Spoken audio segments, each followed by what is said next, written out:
Welcome back to the best division in football, sorta, with your boys Awthentik and The Beard, the best television show not on TV. We got a real slight show today with just 2 games in the NFC East. The Texans ended up just by an inch losing that game to the Cowboys. The Texans fall to 1-11-1. That is a lot of ones, and very interesting that they only got 1 win on the season. Cowboys improved to 10-3. The Eagles, literally, like I told y'all, dog-walked our New York Giants. They're sitting now at a 12-1 record. Is that what it is? Oh, my God, don't even look right. And the Giants fall to 7-5-1 and fall to the bottom of the division one time underneath the Washington Commanders, who we will take on this Sunday on Sunday Night Football. So make sure y'all are here all week. This is going to be a very interesting week over here at Awthentik and The Beard. But without further ado, and I want to send a big congratulations to the best co-host in the country. He just beat me out in the playoffs in our fantasy league, so I'm on the outside looking in for the rest of the year in that league. So big salute to him. But let's bring in my brother, your brother, the strong side to the left side. And it's really looking like that now with the New York Giants sitting at the bottom of the division. The Beard is in the building. How you living, brother? Man, listen, I'm excited. I got into the playoffs, 2 out of my 4 leagues. I lost one of my playoff spots, similar to how you lost your playoff spot. Same record, but lost by overall points. But it was a great weekend for the Washington Commanders, who started the weekend off in 8th place in the division or in the conference, and we are now in 6th place in the conference, thanks to Carolina Panthers taking down the Seattle Seahawks. So once again, the entire NFC East. And also thank you to the Philadelphia Eagles, because they did defeat the New York Giants. That definitely wouldn't have helped y'all. Yeah. But, I mean, you guys are still sitting in a playoff position. The entire NFC East is currently in the playoffs right now. This is the Beard trying to make me feel better because, pre-show when we were behind here in the meeting talking about what we wanted to do for the show, I was telling them, literally, the New York Giants stink, man. Let's just call a spade right now. The New York Giants are literally trying to limp their way into the playoffs right now. We've been playing some terrible football for the past couple of weeks. What is it? 1 tie, 1 win in the last 6 games or something like that? Talk about a skid. That's a skid mark. That is a skid mark on a dirty pair of white draws right there. But listen, I honestly believe that the way that things are right now are going to be the way that things end when it's all said and done. Okay. I guess that can make me feel a little bit better about my situation. I think this is going to happen. I think we're all going to make the playoffs. Okay. So I'm just going to throw that out there, so don't feel so bad. And listen, shout out to Awthentik, another amazing episode of Giant Overreaction yesterday. Feels like it was 2 weeks ago, bro. It was just yesterday.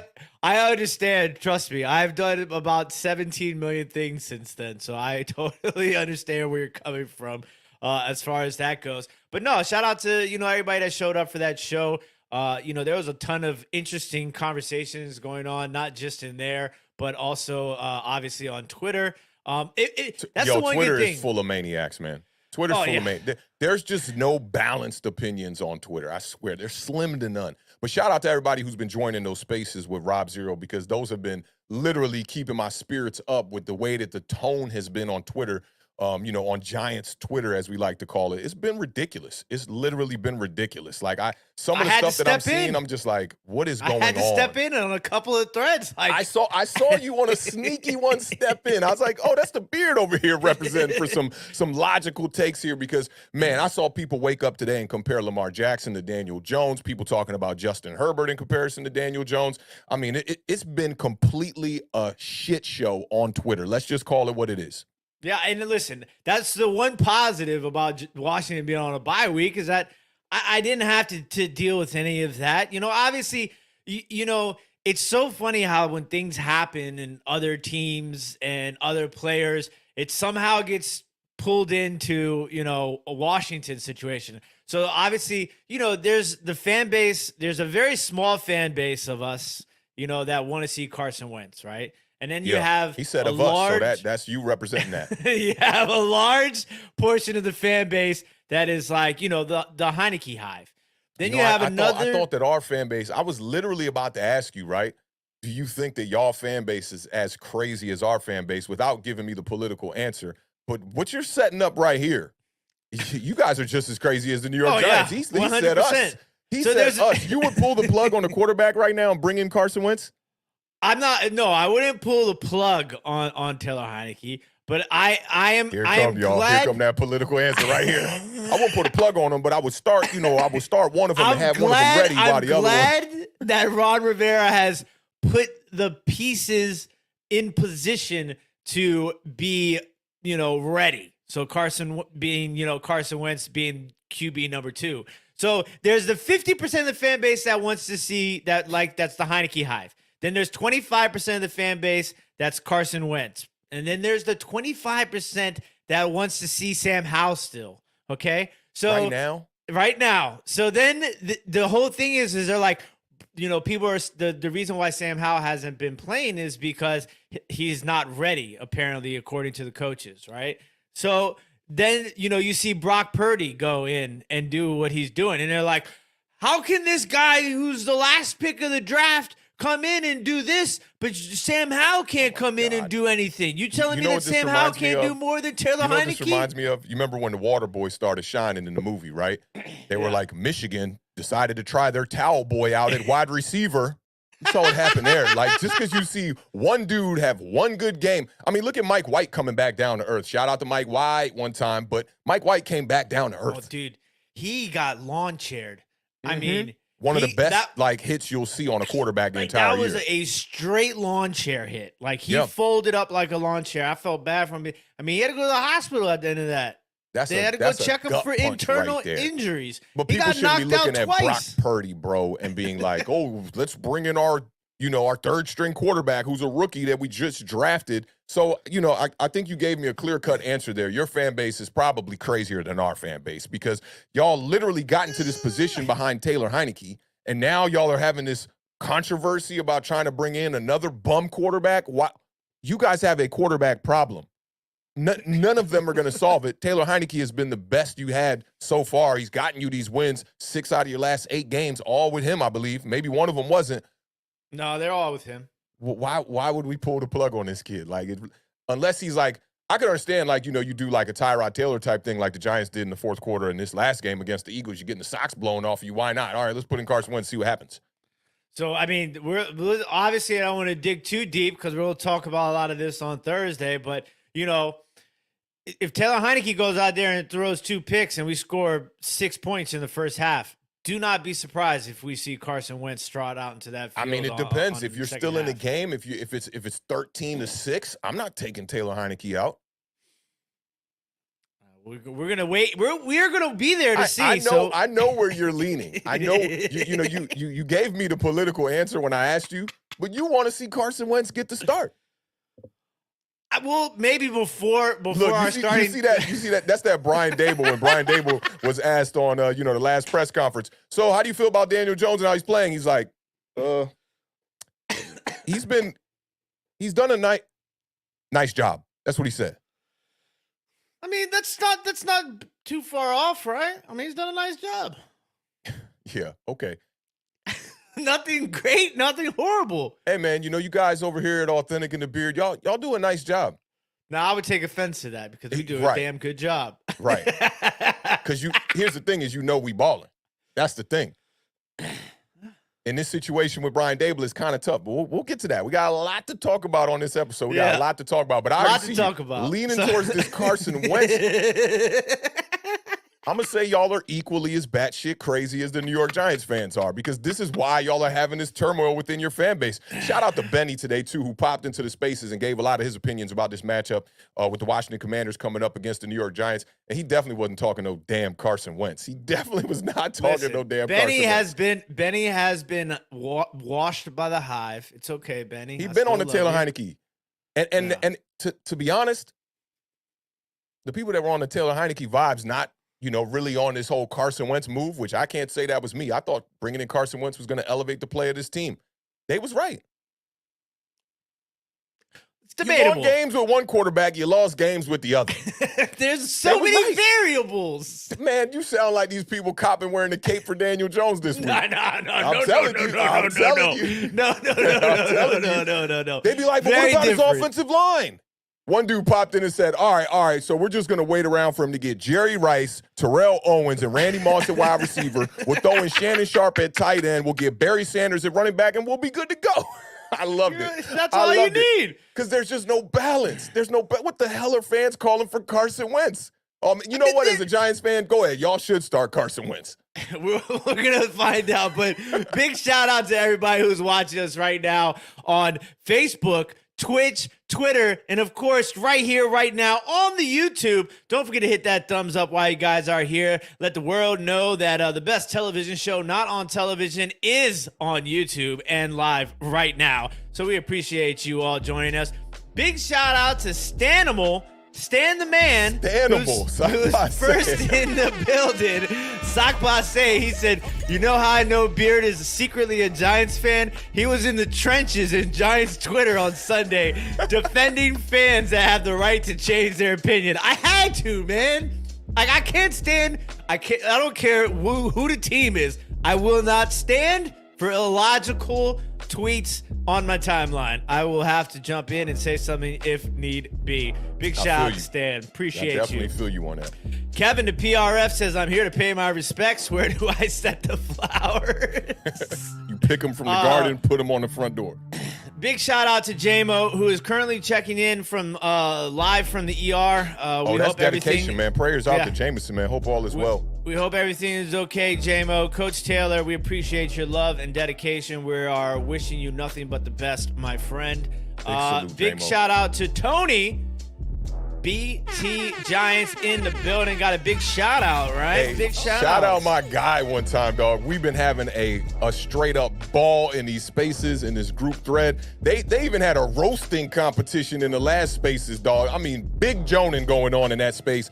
And Carl Banks shouted out my homie about his breakdowns with the play-by-play and stuff like that. Big shout out to the homie one time, man. BT Giants in the building. Make sure y'all go follow him on Twitter. Most importantly, that's where you'll see a lot of his breakdowns and his he's looking at the 22-man footage and whatnot, and he also got a YouTube channel. Make sure y'all go show some love over there one time.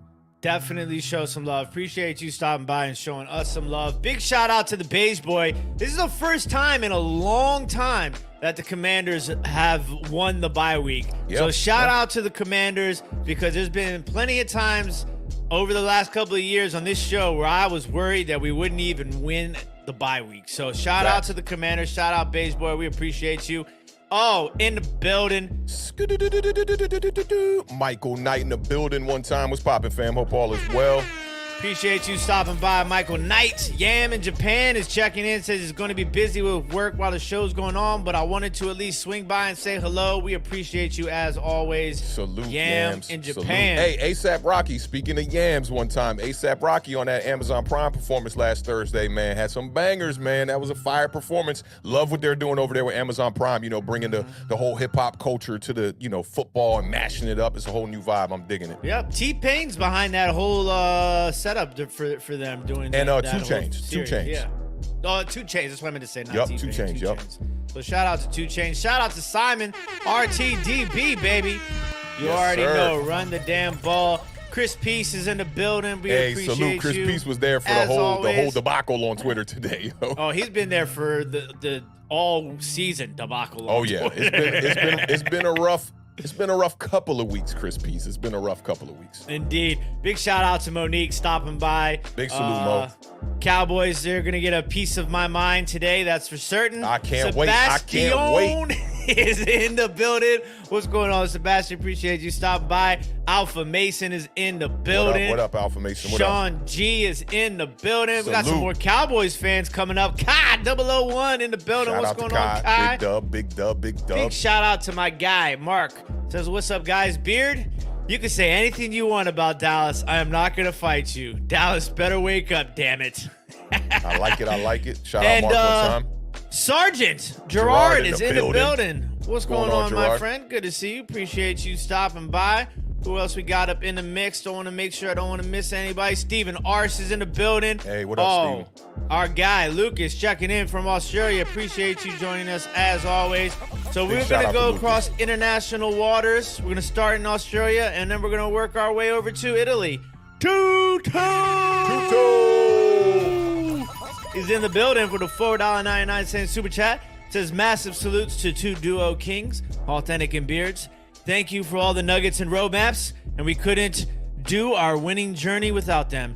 Forget about it. Salute, Italy. Appreciate you, my friend. Big salute to Tudo, man. Big shout out to my guy, Paul, the Philly Flipper. $5 super chat says Eagles are decent. He is rubbing it in. I like that. Nonchalant. That's like that dig that what's my man Richard Sherman did at Skip Bayless. And I hope Skip Bayless said an apology to Shannon Sharp this morning. I don't know if you saw what was going on with Skip Bayless, but pretty much shitted on the Hall of Fame career of Shannon Sharp on live television. And that's a no-go, especially coming from a guy like Skip Bayless. What's my man? Jalen Rose brought up your statistics from high school, bro. It was 1.4 points per game, and he played on junior varsity as a junior. That's a no-go. I hope he apologized today, because what he was saying about Shannon Sharp's Hall of Fame career, talking about that don't matter. You was never the player that Tom Brady was and all this other garbage. I hope he apologized today. Chris Peace said he was going to link me to something. I hope you send me that, Chris Peace. But big shout out to Philly Flipper one time, man. And your Philadelphia Eagles sitting at 12-1. Crazy. Oh, we're going back overseas to the UK. Shout out to Gareth checking in from the UK. We appreciate you, my friend, joining us across Big shout the out pond. to Gareth one time. Big shout out to Chris Peace for the $1.99 super chat. Says Giants Twitter equals 100 shit show. Congratulations, Giants Twitter. It was bad today. It was bad yesterday. It was bad the day before that. It's been bad. Yeah, it's crazy. Big shout out to Bubs. Real people in the building. Says facts, best show not on TV. Salute to Bubs one time. Appreciate you joining us. And then we got to get Denzo's in the building. Denzio. Also, I see Crypto Moves, Sigma Surge, Sunny D. Shout out to all of y'all. Shout out to the gang. The gang is in the building. We used to crush some Sunny D at Sunny D is trash. House back in the day, though. Yeah, Sunny D's garbage. But back I was more of a Tampico drinker back in the day. Well, Tampico was cranking, and Chris Alvarez always had the big 15-pound tub of Tang powder. Yeah, I forgot about the Tang. The Tang was lit back in the day. All that stuff's terrible for you. I'll never drink any of that stuff. Big shout out to Tudo for the $4.99 super chat. Says our respect and gratitude to two duo kings. We're 10-7 now, shocking the world. We'll be 11-7 on this upcoming Saturday. So please, everyone, pray for our victims. Don't pray for us to get a win. Team. Pray for the victims. Kind of attitude you got to have, Tudo, man. And, I definitely appreciate that, man. Big shout out to Marjorie. I see Marge in the chat. I see James Funk holding us down on Facebook. And one more big shout out to Chris Peace for the $1.99 super chat. Says, when are we going to talk about the tailgate? Hopefully we'll have some more information, but Green Lot to get them E40. tickets. If anybody out there got a bargain or a hook up on some tickets, make sure you reach out to me and the beer one time, man. We're trying to get some nice seats for a good price. Yeah, it's looking a little crazy out there right now. I want that player discount. You know what I'm saying? That player discount. That's we should just call up the stadium and be like, look, we need a couple of media passes. I know, right? Let us in I bet I could pull that finesse off. But if there is somebody that could pull that finesse off, it's Chris Alvarez, for sure. Yeah. We're going to need him to get us in. Shout out Chris Alvarez.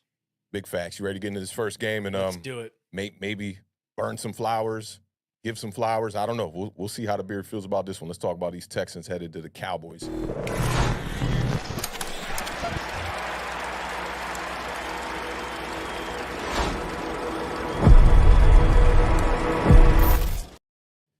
This game was extremely interesting. I told the Beard on the parlay on Sunday at 11 a.m. Eastern Standard Time that I'll be texting him when the Cowboys went up by 17 in this game. That never happened in this one, okay? The Cowboys were favored by 17 points in this game. ended up sneaking out with a victory. The Texans are now 1-6 on the road. They have not won a game at home. This is the worst team in football. We are the best division in football. The Texans are the worst team in football. Now, the Cowboys scored on the opening drive behind Ezekiel Elliott and Tony Pollard, and things was looking real good. Things was going the Cowboy way. Had the lasso in their hand, ready to go. Things got dicey after that. Up by 7. Avthentik Turpin muffed the punt, and I was like, oh, these are the kind of mistakes that are going to change the landscape of a game. I've been shouting out Turpin damn near every Cowboys game, man. This dude's been really, really solid on special teams throughout the whole entire year. He muffs the punt right there in their own territory. The Texans recover, and they score a few plays later. Now, you move a little bit forward in this one. Down 14-10, the Texans had a couple of big opportunities. One was with 6 minutes left in the game in the first half. They were in Dallas territory on 4th and 3.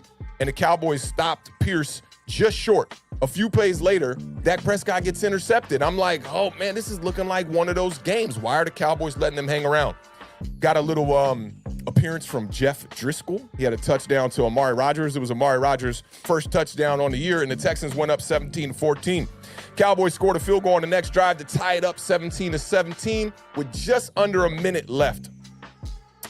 And Davis Mills comes back into the game. I'm like, what's going on here? Cowboys or the Texans are rotating quarterbacks. Ends up getting the Texans in the field goal territory. They go up 20-17 at the half. I still thought the Cowboys were going to come out in the second half and really, really handle business. Opening drive of the second half for the Texans, Dameon Pierce fumbles the ball. It's recovered by Trayvon Diggs, who was running backwards for a long time on this fumble recovery. I'm like, what is this guy doing? He finds a lane when he decides to cut it up. It was quite possibly about to be the best return we could have seen on the season, but he straight up ran out of gas and was just like, I'm going to take this one out of bounds. Cowboys took over in Texans territory, and they end up getting down to the goal line on a 4th and 1. And y'all know I've been talking about, hey, the Giants need a running back like Ezekiel Elliott to pair with Saquon Barkley. So when we get into these situations when we're down by the goal line, you just hammer the ball in the end zone. The Texans end up stopping Zeke. So to my surprise, I'm like, what is going on? They had 2 opportunities there on that goal line. A couple of field goals later, deep in their own territory, Dak Prescott, another interception, throwing the ball out of his own end zone. And the Texans now have the ball. This is getting late in the game here. The Texans have the ball. They got it 3rd and goal. They get stopped. This 4th and goal from the 1-yard line with the score 23-20 in the favor of the Texans. Jeff Driscoll, I don't know why he was in the game at this point. I think you got to go with Davis Mills at this point because he did have the better stat line up to this point in the game. Ends up going the wrong way on a speed option, and the Cowboys make the stop on 4th and goal from the 1-yard line.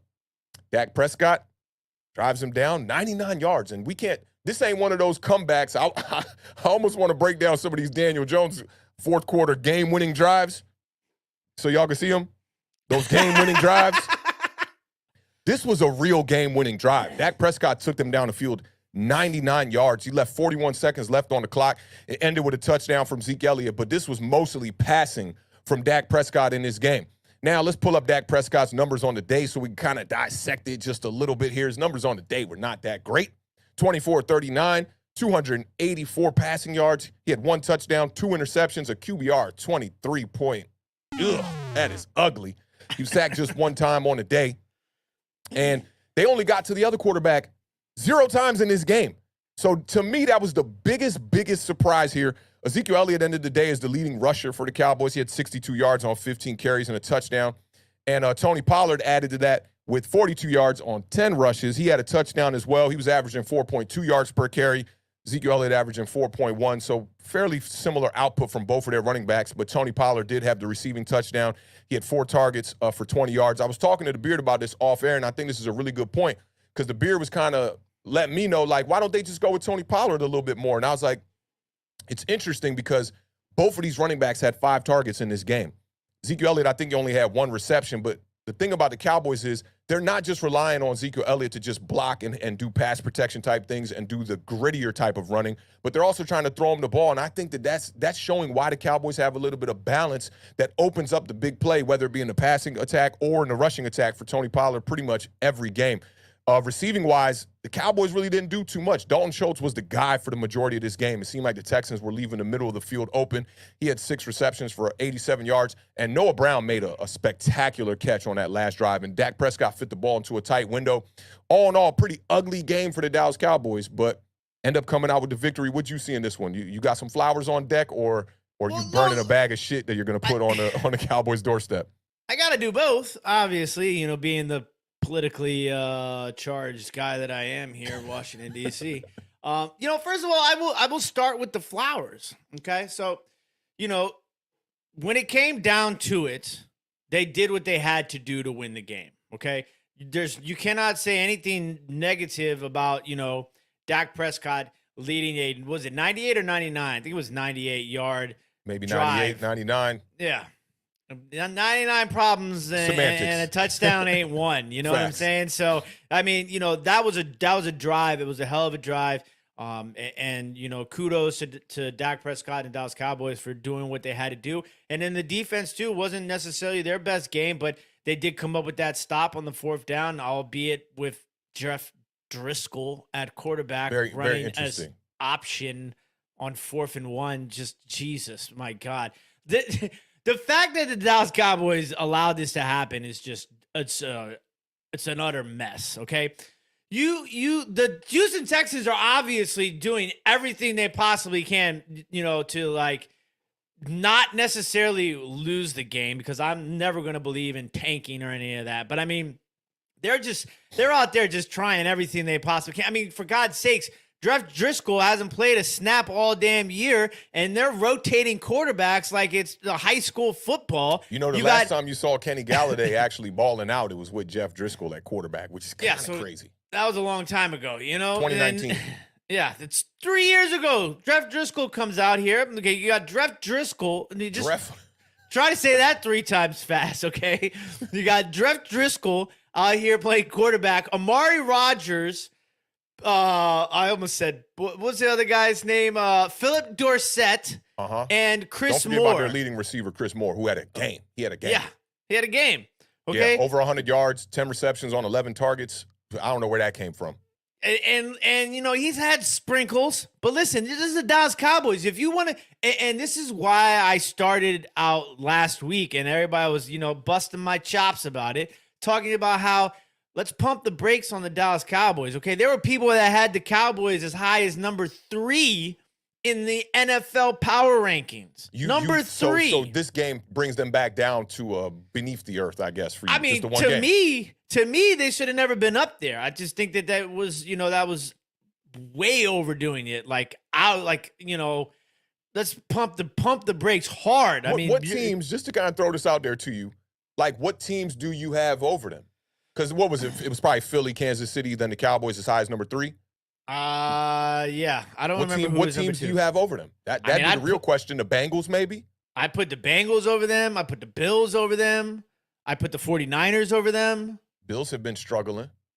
I'd put all those teams over them. And so Bills, 49ers, and Bills, 49ers, Chiefs, Eagles, Bengals. Chiefs, Eagles don't add to the list. Those teams are already above them. So Bengals, Bills, and 49ers. Yeah. Okay. So I'd have the Cowboys at best 7th in the NFL power rankings. I see Stephen R saying it's disrespectful about the game-winning drives. I'm going to get into my bag tonight. I didn't plan on doing this, but I'm going to get into my bag tonight. We'll dig into the bag just a little bit when we get to the Giants game. Just a little bit.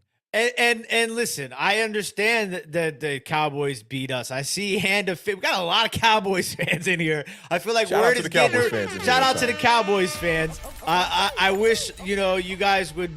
I'm glad you guys are here. I think word is getting out about the beard and his flip-flopping of flower giving and dog crap in a bag burning. Giving. But listen. If you want to be recognized as one of the best teams in the league, if you got to win these games. They won the game. They didn't lose the game. Now they lost the game. Oh God, that was a politician answer right there. What? So you got to win these games. They won the game. Because I started thinking about it. I said, you know what? Yeah, the Eagles had a little bit of a tough time with the Texans. But listen, the Texans gave this game to the Cowboys on a platter. Let's just call it what it is. You know what I'm saying? And they still almost lost, which is Dak Prescott's got some problems right now, ladies and gentlemen. Let's just be honest with it. I mean, and he came back with that drive, which is probably going to make a lot of people forget about Dak's problems. He's got 5 interceptions in his last 3 games. Okay. Okay. I tried to see somebody once again try on Twitter today. The Twitter is the place to go where you want the outrageous takes. They were saying that Dak Prescott he was number one in quarterback. I don't know if it was in a division, the conference, something. He was number one in something. Dak Prescott shouldn't be number one of anything when it comes to quarterbacks.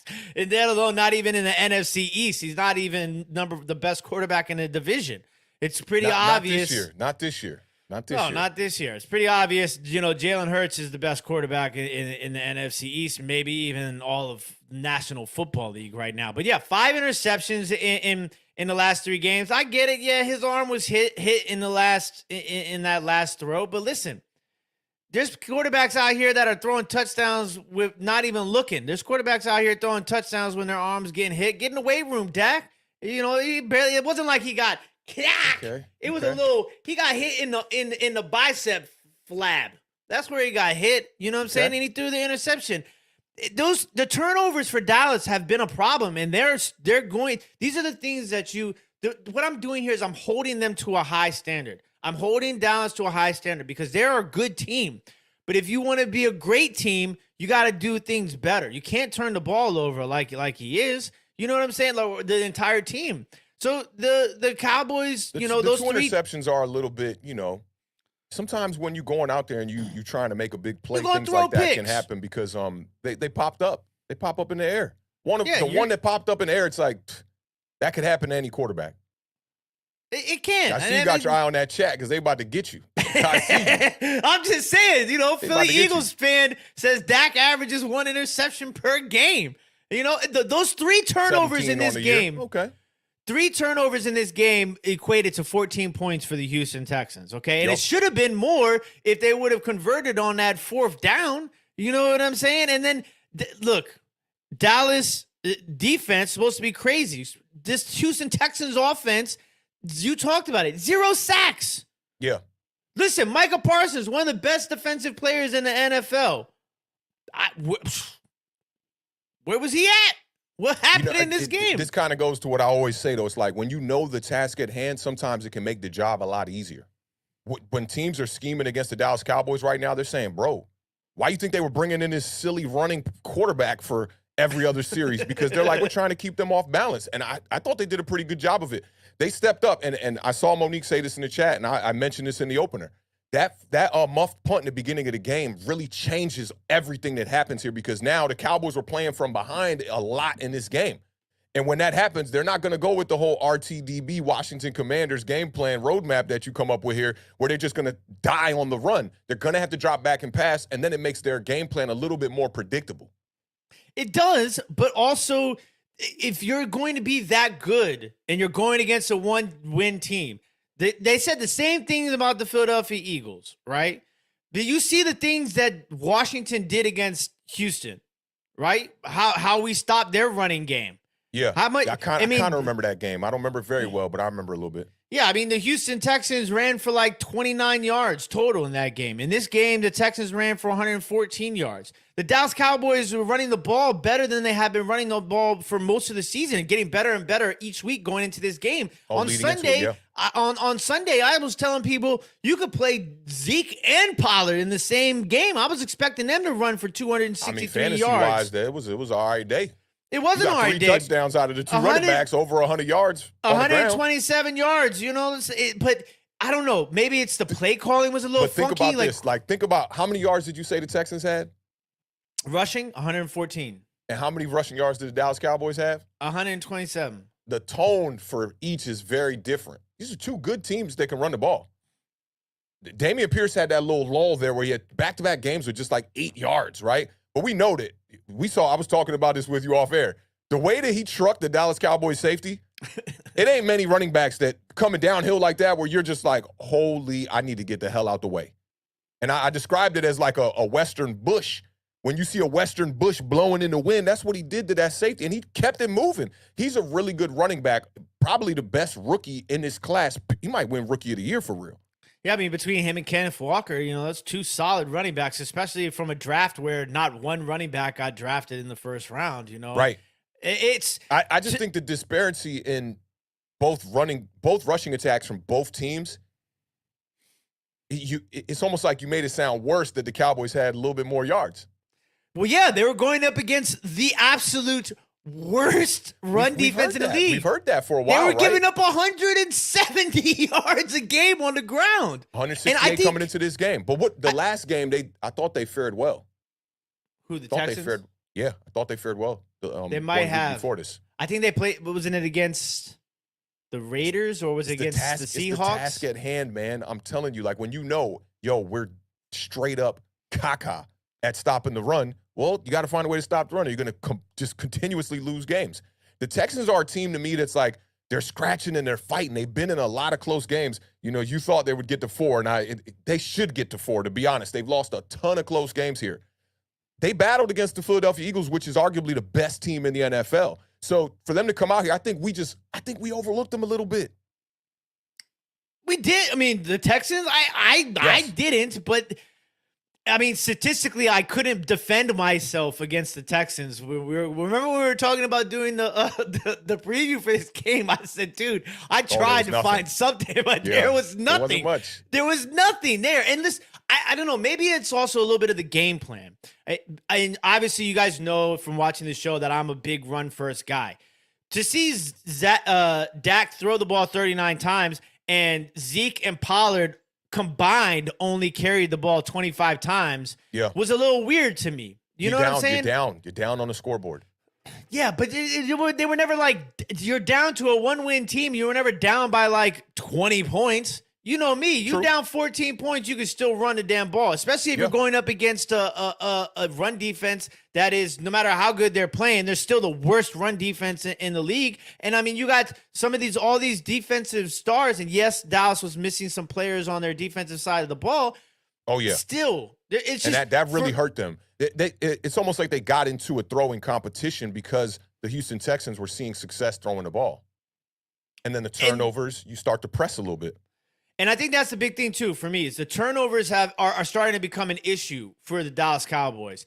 And I just, like I said, they did what they had to do when they needed to do it to win it. And it was a fantastic drive by Dak Prescott. Finish. Yeah. And, when you do something like that, you do what you got to do to win the game. That is not easy, and it should not be looked over lightly. My whole thing is that going into this game, I said, let's pump the brakes on the Cowboys because there's some fishiness going on in Dallas, okay?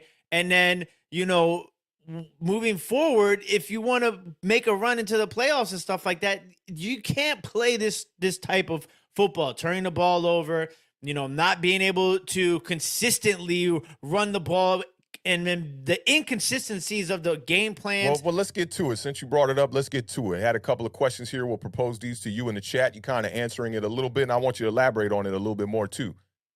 Was this game versus the Texans a sign that the Cowboys are not ready to make a real playoff run? Chat, what y'all think about that? And Beard, go ahead. You can elaborate, because that's kind of like what you were just kind of insinuating there, is that you don't want to back your way into the playoffs like this, playing football like this. Yes, I think this is a sign that the Cowboys are not ready to make a real playoff run, but it's not the only sign. There are other signs. Obviously, I mean, they had the game against Green Bay that they lost. And it's weird because you go out there and you see them put up 40 points and allow their opponents to score next to nothing. And then they come out against the Texans and do this. And then, sometimes people say trap game or they play down to their opponent, whatever excuse you want to use.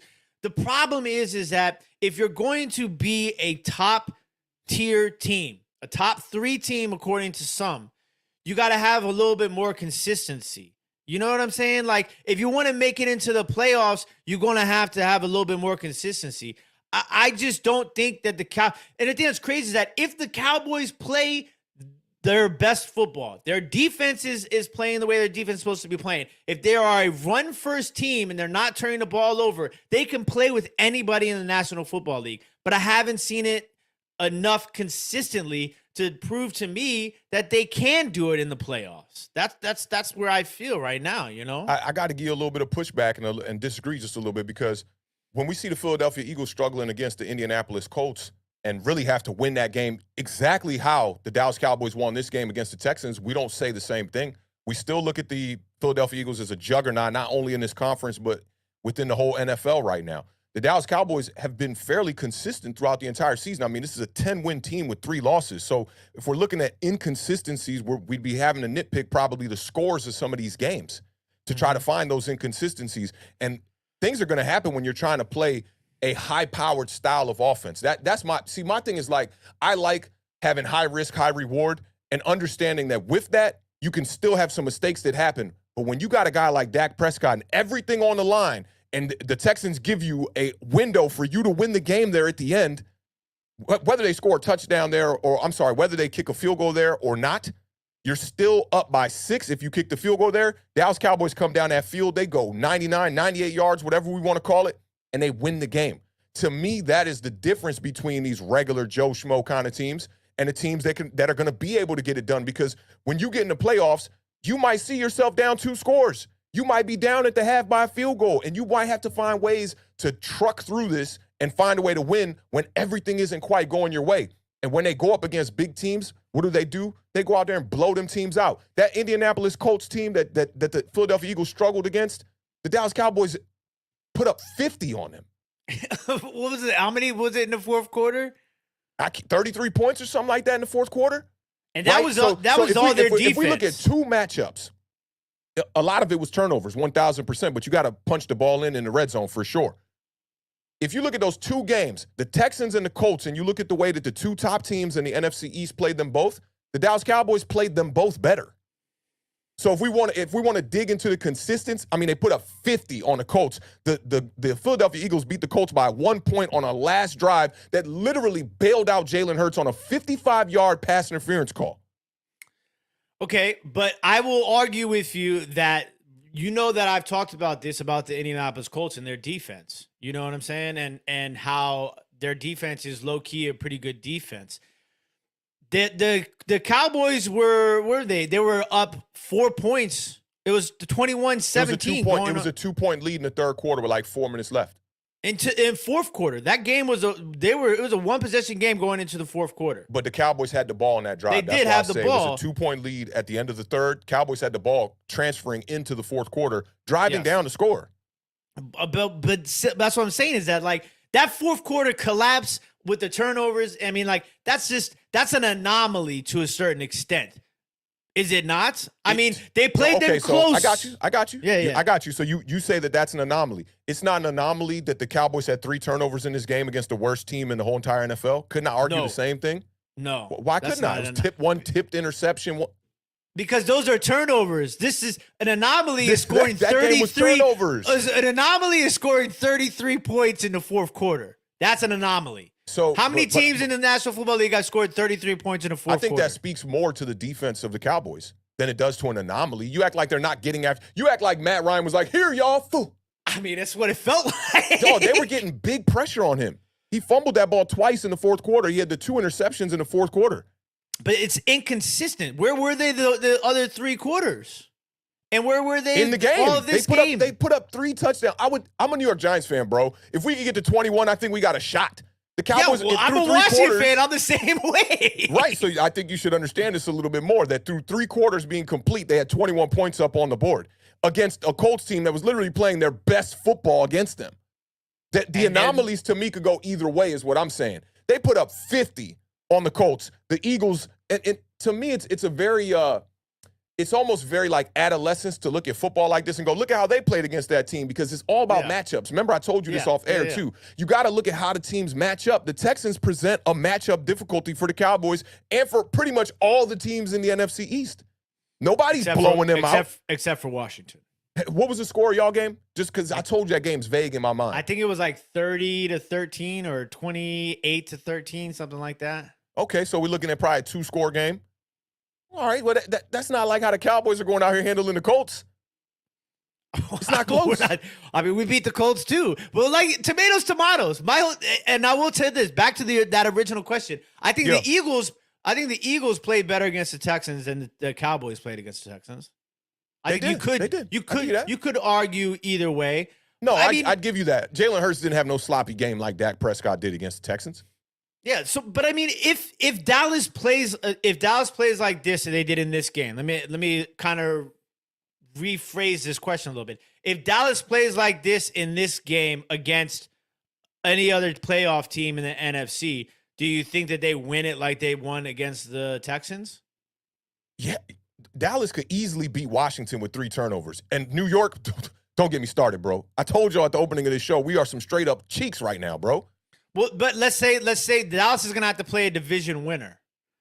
You just said a playoff team, so I'm just answering that part. Okay. If we say a division winner, then we could say it's going to be the Minnesota Vikings, or it's probably going to be Tampa Bay Buccaneers will probably win that division. And who's the San Francisco 49ers? The San Francisco 49ers got Brock Purdy at quarterback right now. To me, that does not say that they're going to be sustainable going through the playoffs. This Dallas Cowboys defense going up against Brock Purdy, you don't think they can have 2 or 3 turnovers and still win the game? I mean, they didn't get any turnovers against Draft Driscoll and Davis Mills.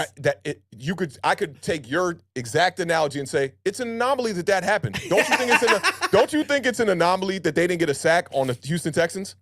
I don't know. That's what I'm saying. It's inconsistencies. You see how when you talked about the Philadelphia Eagles playing against the Texans, and you said, yeah, they played a better game, and I'll give you that.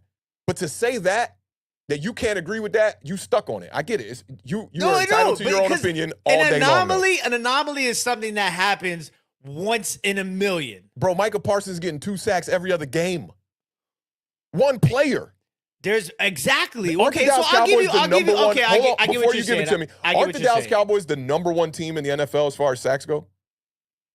If they're not, they're number 2. Sure. I'm 100% on that. It's the Eagles and the Cowboys. Yeah, they're probably man. That's just as much an anomaly. Going up against a team that's got 1 damn win on the whole entire season, struggling at every position. Their left tackle was struggling all day, but when you know the task at hand, it makes things easier. I saw their left tackle. You know why he was jumping off sides on that last drive every time, right? Because he didn't want to give up the sack. No, that's why he was. Dog, did you see? And then on the last, he's one of the best tackles in the league too. Ooh, what is one of the best? Tunsil? Top 2, top 3? Tunsil, he's a top 5 tackle in the league. Okay, I'll give you the top 5. Okay, whatever. But nonetheless, go back and look at the last Hail Mary and look at what he does. He was like, oh, damn. Jeff, or I don't know if it's Driscoll. Actually, it's Davis Mills on the last play with the Hail Mary. Does some little shake and bake to just finally get the ball off. 2 back-to-back offsides or false starts on the exact same player, bro. There's a reason why that happened. This whole 0 sacks thing, it's a bit of an anomaly. The Cowboys obviously didn't play their best game, but for me, this doesn't speak to their season. Their season has not been inconsistent. This is the same team that went out there and won games on the back of their defense. They were 4-1 with a backup quarterback named Cooper Rush that was on the practice squad for the New York Giants a couple seasons ago. They should have lost to the Washington Commanders. I know you would like that. I know you would like that. I know you would like that. I can't wait for the last game of the season. But the real litmus test is going to come when they play the Eagles. You'll get to see it smack right at each other. You'll get to see it. Is that but game to me, in this Dallas one game, or in Philly? The Dallas Cowboys been blowing teams out, bro. Since Dak Prescott got back. That's what's weird. That's what I'm saying. That's what I don't. That's what the inconsistency you can't is. Look at you. One thing does not make a team inconsistent. 2, they lost to the Packers. They lost to the Packers with Dak Prescott. First game back? Yeah. Was that Dak Prescott first game back, right? Yeah. What has been my whole thing about the Detroit Lions when they went through their skid? They lost to the Packers as well, too. What did I say? You remember what I said? I cannot recall. I talked about Amon-Ra St. Brown and DeAndre Swift getting back after being injured for their first game. You just expect to just go zing. You expected to do that? The dude didn't play for a grip and had a broken hand. But I understand that. But still, their defense was what carried them, right? The Packers is probably better than the New York Giants and the Washington Commanders. You did tell me that. I told you that. I told you that, bro. We know the Detroit Lions. We know about them. You see the inconsistencies, though. What I'm pointing out is that how do you beat the Minnesota Vikings by 40 points? How does your defense score 33 points for you basically in one quarter and then go out and play like that against the Texans? There's a bunch of things you can say they're a little gassed out. You think that two games losing like that makes you an inconsistent team out of we'll call it 10 games. Let's call it 3 losses out of 10 games. 10 games out of the recent games since Dak has been back. Right, out of these recent games back to back, right? But we can't say the same thing for the Philadelphia Eagles when it comes to the Colts and the Washington Commanders, 2 teams that are not even in their class. No, because they only lost 1 game. We're talking about a game where they beat the Texans, bro. If they would have lost 2 out of their 6 games, and they wouldn't have been as dominant consistently. Now this is kind of shifting, right? This is kind of shifting. I want to bring us back here because you talked about 2 games of inconsistencies from the Dallas Cowboys where they won one of them and lost one of them. I'm bringing up 2 games that the Philadelphia Eagles played this year in a tight stretch against the Indianapolis Colts and against the Washington Commanders, 2 teams that they should outclass on any given Sunday where they were inconsistent, as you would put it. What's the difference? The difference is, okay, so now you're going to catch me. The difference is the body of work for the rest of the season. Bro. I do this, The difference is the body of work for the rest of the season. The Philadelphia Eagles are clearly 50 points and 40. A team that was 8-1, I believe, when they went up against the Dallas Cowboys. You talk about a buzzsaw that. Can you do it for me real quick? The sound effect and the emotion. That's what happened when the Minnesota Vikings went up against the Dallas Cowboys. They beat the brakes off of Kirk Cousins and the Minnesota Vikings. The only game we saw from the Philadelphia Eagles that was, well, I can't say that because they've been beating some teams. They've been kicking some ass. But this win against the New York Giants really makes you feel like that about the Eagles because it's what have you done for me lately? We can look at last week and go, God damn, the Eagles beat the dog shit out of the New York Giants. But we can't do that with the Cowboys right now. We got to ignore what they did against the Colts. We got to ignore what they did against the Vikings and look at the 2 games where they struggled a little bit. One of them, they come out of them with a victory. It's the same thing as the Philadelphia Eagles. It's the same thing, which is why for me, and we can agree to disagree on this, which is why for me, I'm not looking at this like they're not ready to make a real playoff run. If anything, a game like this against the Texans makes you more ready. Yeah, if this game would have happened against the Philadelphia Eagles, then I'd agree with you. But because it happened against the Texans, I have to disagree with you. Let me tell you why against the Texans, why it's even better for the team because you go, yo, we got to get back to the drawing board and get back to work, man. We just struggled against a 1-win team. This next game that they have is going to be the telling point. And I'll tell you right now. I'm focused on this game here. And I'm talking about coming out of this game, you look at this and go, you got to look yourself in the mirror and have a realization point and check yourself after a game like this against the Texans. If the Eagles came out here and the Dallas Cowboys, let's say, like played like this and let's say they lost it 27-23, you could feel good about it because the Eagles are 12-1. You'd be like, man, we're going to see them again in the playoffs. It'd be very similar to how the New York Giants did against the New England Patriots when they were undefeated, played them the last game of the season, and we gave them a run for their money. Came down to a 1-score game, and we're like, oh, we could beat that team. That's how you leave it if it's the Philadelphia Eagles. When it's the Texans, you go, hey, dog. People probably in that locker room like, yo, you got to step your game up, bro.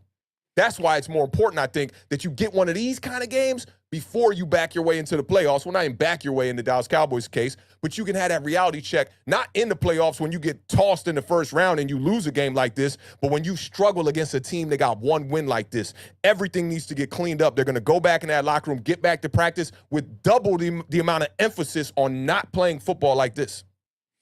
You know who would get them going in the right direction? Tudo. With the $4.99 super chat. Big shout out to Tuto.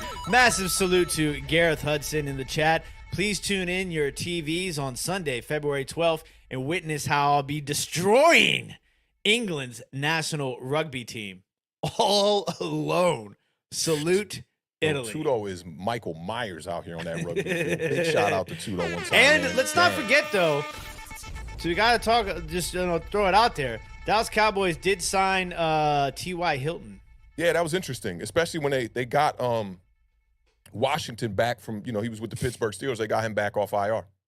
And I mean, I am getting eaten alive in this chat right now. You're getting I didn't even look at the chat. I didn't either because you scolded me. I did not look at the chat. You like looking at the chat. I'm about bringing the facts, Beard. I'm about bringing the facts. I mean, I like some pretty good. I like how you shifted that into a Tudo super chat so we can forget about them. The bars I was just dropping about the Dallas Cowboys. But bring up LeCap. Bring up LeCap because LeCap deserves some kudos over here at Awthentik and The Beard one time. You see LeCaps? I'm going to get to Simon first, and then we'll get to LeCap. Big shout out to Simon for the $10 super chat. Says AATB fantasy. Is that fantasy football question? If you guys don't know, we're live every Sunday morning at 11 o'clock a.m. Eastern Standard Time for all your fantasy and NFL betting advice. He says he has Tua, Daniel Jones, and Deshaun Watson, thinking of playing Daniel Jones in a must-win versus Washington. Tua is against the Bills, and you don't like Deshaun, or do I get Brock Purdy off of waivers tonight? Now, see, if you wouldn't have mentioned all those matchup situations, I'd say you're crazy. You just start Tua, right? I don't know, man. Daniel Jones does play well against Washington, obviously, but he also sucks in the prime time, obviously. The 5-touchdown game against Washington was in 2019 in an entirely different scheme where they allowed Daniel Jones to drop back and just throw the ball the way he wanted to. They're like, if you want to fumble 4 times in the game, do what you do. And he did fumble in that game as well. You're not going to see no light it up like that, I don't think. There's always a possibility. I think Daniel Jones, ceiling here is going to be two touchdowns, maybe 1 rushing touchdown. The Giants win the game.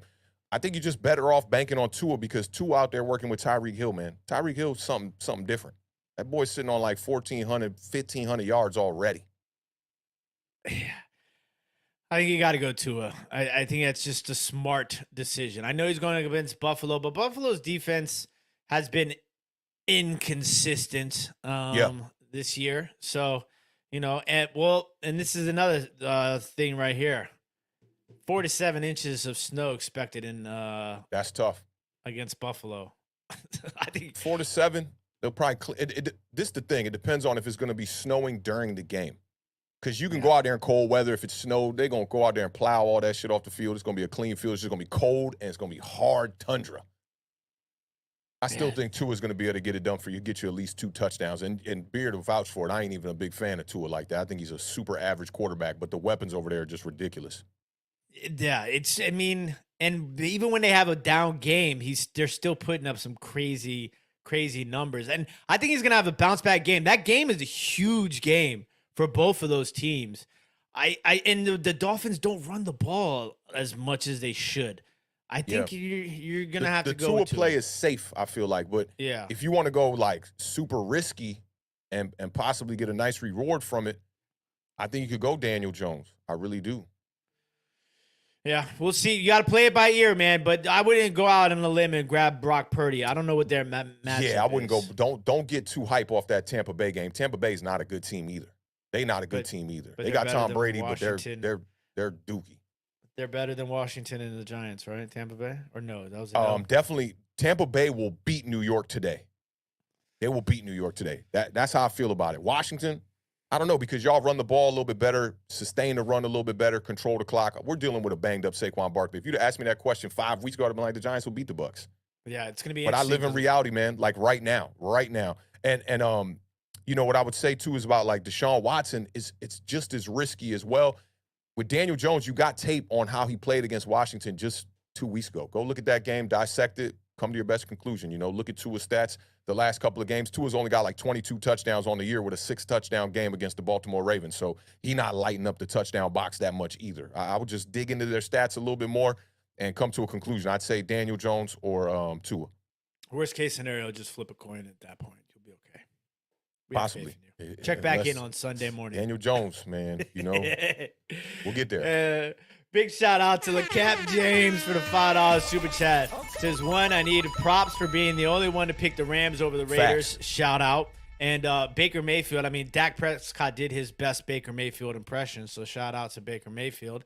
Number 2, the Cowboys or Eagles. No shout out to Dak, though. Y'all saw that slight, Cowboys fan. I started out with the first thing I said about the Cowboys was a shout out to the Cowboys for the 98-yard drive and the stop on the goal line. Those are big plays, man. You got to make those if you want to be consistent players in the playoffs. The Cowboys or Eagles are both getting clapped by the 49ers, so it's a I don't think so. L. Not the Eagles. Not the Eagles. Yeah, Cowboys. Everybody has recency bias. But first, let me give LeCap his props one time. He literally talked about the Rams beating us. I'll never forget that chat because as soon as that game was kind of like unraveling and I saw that game-winning drive, I first of all felt great for Baker Mayfield. That's an amazing drive for any struggling quarterback. First person I thought about. And I forgot who it was that gave us the prediction that the Rams would win, but I do remember my reaction like, oh, hell no. Not up in here.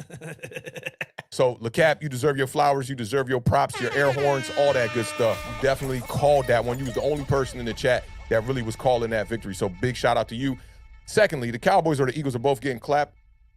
I think the Cowboys and the Eagles can both beat the 49ers. I don't think the Cowboys can beat the 49ers right now. I felt it. I know. I felt it. I felt it coming. I know. There are some people in the chat that are agreeing with me. So shout out to everybody in the chat. You guys are killing it right now. The chat This boy, he been keeping his eye on that chat. He just looking for validation. But I gave him all the validation he needed. I gave him 100 gems about why it has nothing to do with inconsistency and why this loss is going to be better for them. I mean, look, I tune in Thursday night because I'm going to have, if you guys think I was on a roll right now, wait till Thursday, Dallas Cowboys fans. Wait till Thursday. Who they got this week? Is that game this week? It is. Not that game, but you know what they got this week? Oh, what they got this week? They got an up-and-comer, coming off of a big win. Former number one quarterback, off the number one pick, Sunshine himself. Jacksonville Jaguars?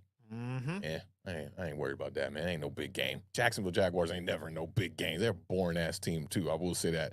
Half of it got to do with their jersey color. All right. Ain't no big game. It got me all hype. I thought they was going to be playing like the Eagles or, maybe like the Chiefs or somebody, a juggernaut or something. He said the Jacksonville Jaguars. They are. Sunshine playing some good football. I give him his props. Shout out to Evan Ingram, too, who did have more receiving yards than the whole entire New York Giants offense this past week. So we'll leave that there. We know how much playing he got when he was here. But congratulations to the Dallas Cowboys. Shout out to all the Cowboys fans in the chat. You guys did come away with a victory this Sunday, even though it wasn't pretty. Congratulations on a win. Hey, a win is a win. A win is a win. I'll leave it at that. Win is definitely a win. All right, let's get off into this next one, man. I get to talk about this game again. We talked about this one for about 2 to 3 hours on Monday on the Giant Overreaction. If you missed it, definitely go check that out. I told y'all I'm going to get into my bag just a little bit, so we'll talk about this game. We'll talk about it briefly, and then we'll definitely start digging into the tool bag here and start talking about those game-winning drives we like to talk about. You know what I'm saying? Let's talk about this Eagles at Giants game. Are on the board with 11:16 to go here in the third. Man, the Giants are getting on my damn nerves. I'm gonna keep it real with you, man. This skid we've been on here, not being able to win games, it's really killing me, y'all. And I'm you're starting to see a little bit of 2021 authentic start to creep out, and come out a little bit because I'm frustrated. I'm very frustrated with this team. And I know we got the injuries and all that, the Home Depot wide receivers and whatever y'all want to call them and all that. But the Giants got to find ways to win games, man. These games haven't even been that close, especially this one right here, man. The Philadelphia Eagles just came here and just kicked us out the stadium. At the end of this game, the crowd was chanting MVP. They wasn't talking about Saquon Barkley. No. They were talking about the opposing quarterback. So to all you fans out there who sold your tickets to a Philadelphia Eagles fan, just give you one of those right there. Welcome to my world as a Washington Commanders fan. Oh, yeah, I already know. It's an away game for y'all every time. But the Eagles end up improving to 12-1 on the season. They beat the brakes off the New York Giants, 48-22. Eagles clinched a playoff berth and are now undefeated on the road, 6-0 this season, man. They're playing some really good football, man. They've won 8 straight regular season road games since losing to the New York Giants way back last year, 13-7. And I told people on Thursday's preview show that this game was personal, okay? The clip was on Twitter. We chopped it up. And I said something about, when you expect it, you expect the impact, you can deal with what hurts. And that's what we had to do in this game. The Eagles have now scored 123 points in 3 straight games. The most since 1950. 48 points is the Eagles' second most ever versus the New York Giants. I mean, these are accolades that I would like to say about my team. The New York Giants ain't scored 30-plus points in like 40 games right now. And we got a primetime matchup coming up Sunday night, and we know about Daniel Jones' primetime record. It's 0-11. I'm hoping he can get his first win because we need this win. I am a fan that wants to see the New York Giants back their way into the playoffs. Let's go over some more of these numbers here, man. Philadelphia's 437 yards are the second highest total for the Giants from an opponent this season. The Eagles' 27 first downs tied a season high. The Jaguars also had 27 on us. They rushed for 253 yards. That's the most rushing yards the Giants have allowed since 2014, man. 2014. That was 8 years ago. Awthentik and The Beard wasn't even a thought. The last time a team ran for that many yards against us, Miles Sanders had 144 yards on the ground. That's the most by an opponent since we played Washington last year, and Antonio Gibson put up 146. They sacked our quarterback 7 times on the day. 3 of those were on Tyrod Taylor, 4 of them on Daniel Jones. The Giants were 4 for 13 on third down. I'm sick and tired of seeing 4 for 13, 3 for 14 from the Giants. Every damn game, we cannot convert on third down. But all I hear on Twitter is, man, Daniel Jones has been great on third down, man. Third and long, man. He's getting them every time. I'm like, have y'all been looking at the third down statistics from these games? No. As a team, the Eagles averaged 8.2 yards per carry. We knew that they were going to come in here and run the rock. Well, at least I knew they were going to come in here and run the rock. We know they had the capability to throw the ball as well. And Jalen Hurts had a pretty decent game. Let's look at Jalen Hurts' stat line one time. Jalen Hurts was 21 of 31 QBR, man. I'm so jealous of that QBR right there because it's justified. It makes sense. You like, okay, 2 touchdowns through the air, 1 rushing touchdown, 21 to 31, 85.4 QBR.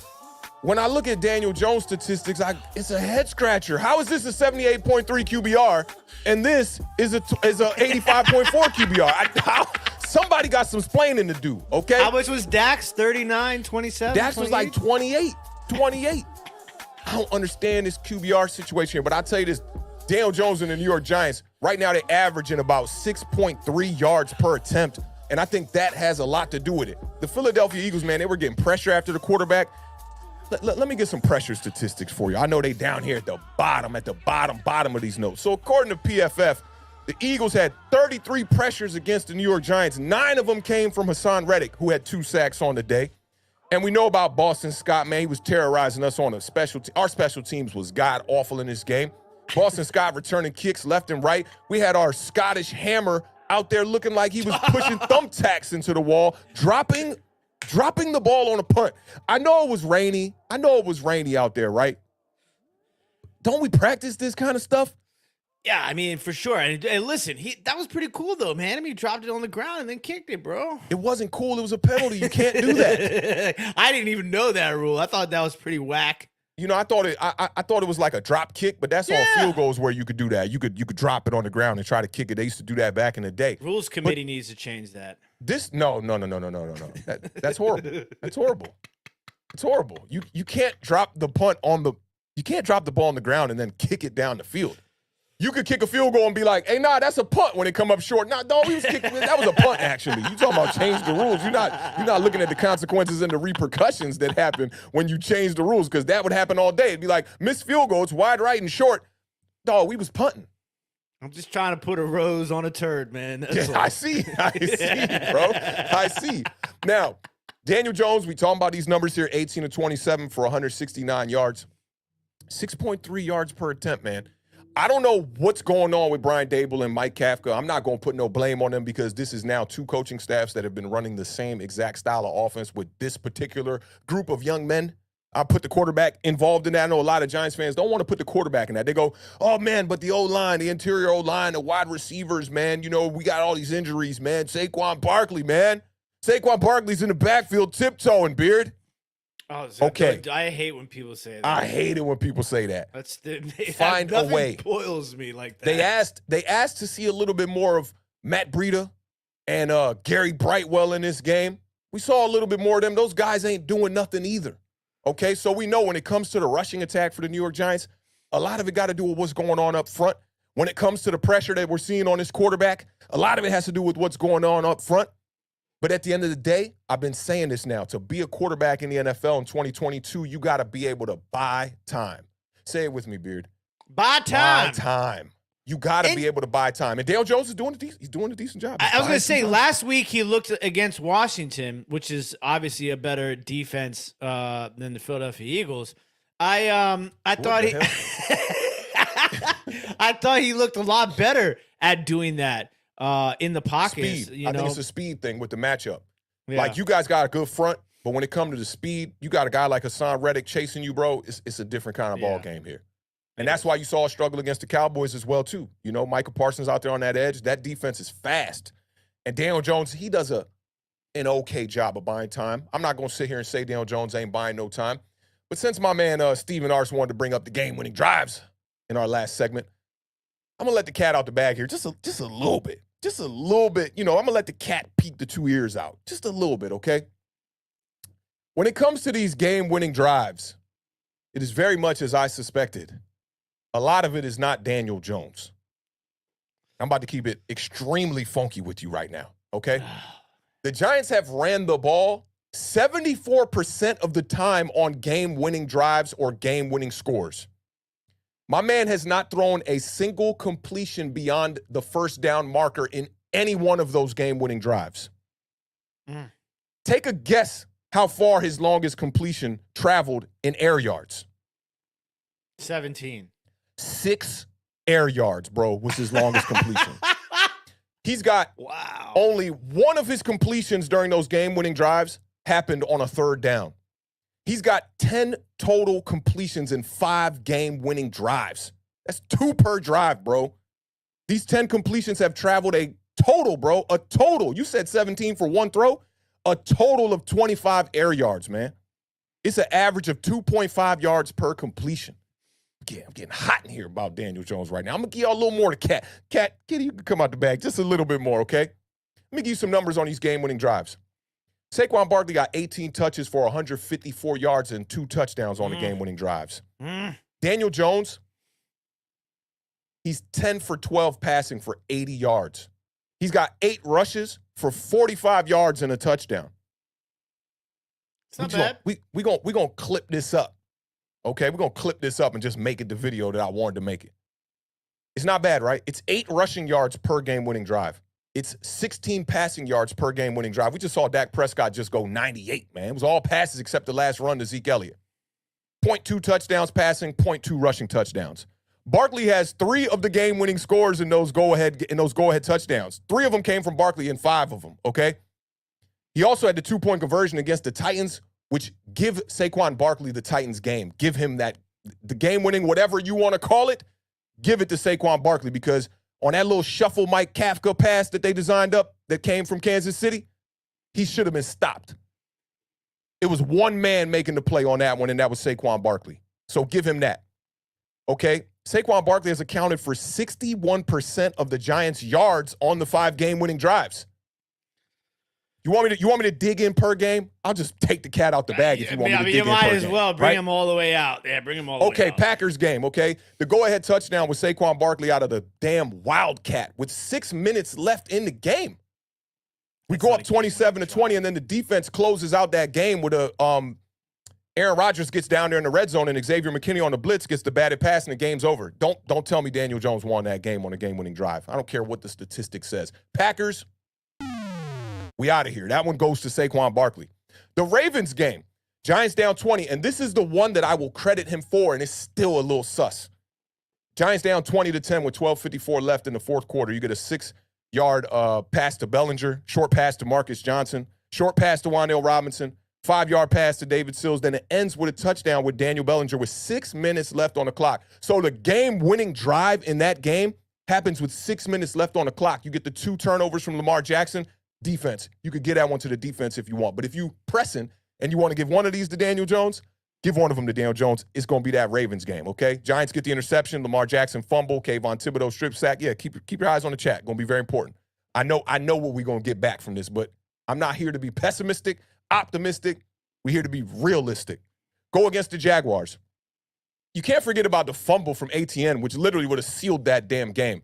Giants sneak out with a victory, right? But down 17-13, 11:25 left in the fourth quarter. Daniel Jones on the game-winning drive, 0 for 2 passing the ball. Jacksonville had 2 penalties, 2 critical penalties on that drive to sustain that drive. Another third down was sustained by Matt Breida with a big long run on 3rd and 1. And then you get a quarterback sneak touchdown to go up 20-17 with 5 minutes and 31 seconds left on the clock. Jones rushed for 35 yards on that drive. I'll give him that. Okay, he did rush for 35 yards on that drive. Now, the Jags go 3 and out. The Giants go straight back to Saquon, 6 runs. Another run to Matt Breida, a 14-yard run from Daniel Jones, and a Graham Gano field goal put us up in that game by 7 points with 1:04 left. So when you look at the go-ahead touchdown, it happened with 5:31 left in the game. Does that even sound like a game-winning drive to you? No, it's not. It doesn't, right? I'll go to the Panthers game. Score was 16-16, 10:46 left in the fourth quarter. You get Graham Gano. He hits a 56-yard field goal with 3:37 left on the clock. This is what they're calling the game-winning drive. Daniel Jones' biggest play on that drive was a 3rd and 1 quarterback sneak. Brightwell had an extension on the 3rd and 1 where he extended the drive. It was a 14-yard run. Barkley had a first down for 10 yards. Baker Mayfield gets sacked on 3rd down. The Panthers punt the ball. We had to run the clock out. This is the best play from Daniel Jones on the season. 3rd down. I know Giants fans got this. It's mentally in your mind. You see the picture right now. Daniel Jones plants his foot in the ground, cuts it up. He makes the game-winning play to keep the clock going. So you could maybe give him that one too. Maybe, right? The Titans, we already went over it.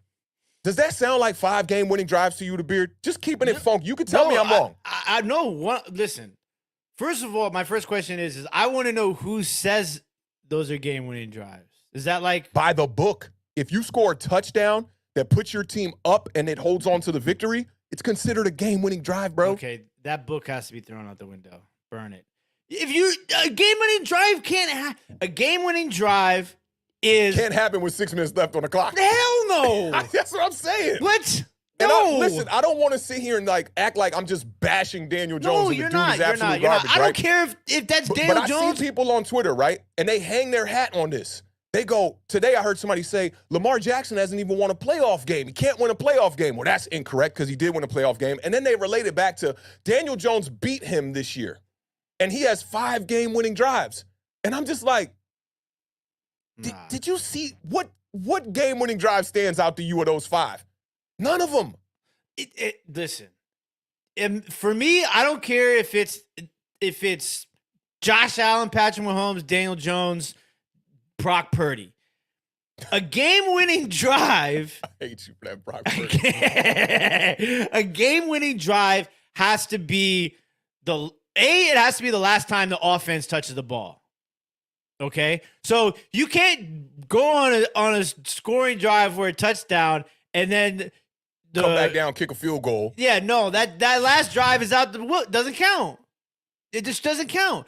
And then if a game-winning drive the game's over. Okay? You don't score with 6 minutes left and then your defense holds the rest of the game to 0 points. It's not a game-winning drive. Listen, even if it's not the last drive and 0, it has to be at least 3 minutes. I'll give you 3. I would give you 3 minutes all day long. It should be 2. If you start the drive with 4 minutes left, and when you're done, let's say you started with 5 minutes left, and when you're done, it's 1:30 left on the clock. 40 seconds left on the clock. I'll give you that too. I'd give you that. Nah, none of those.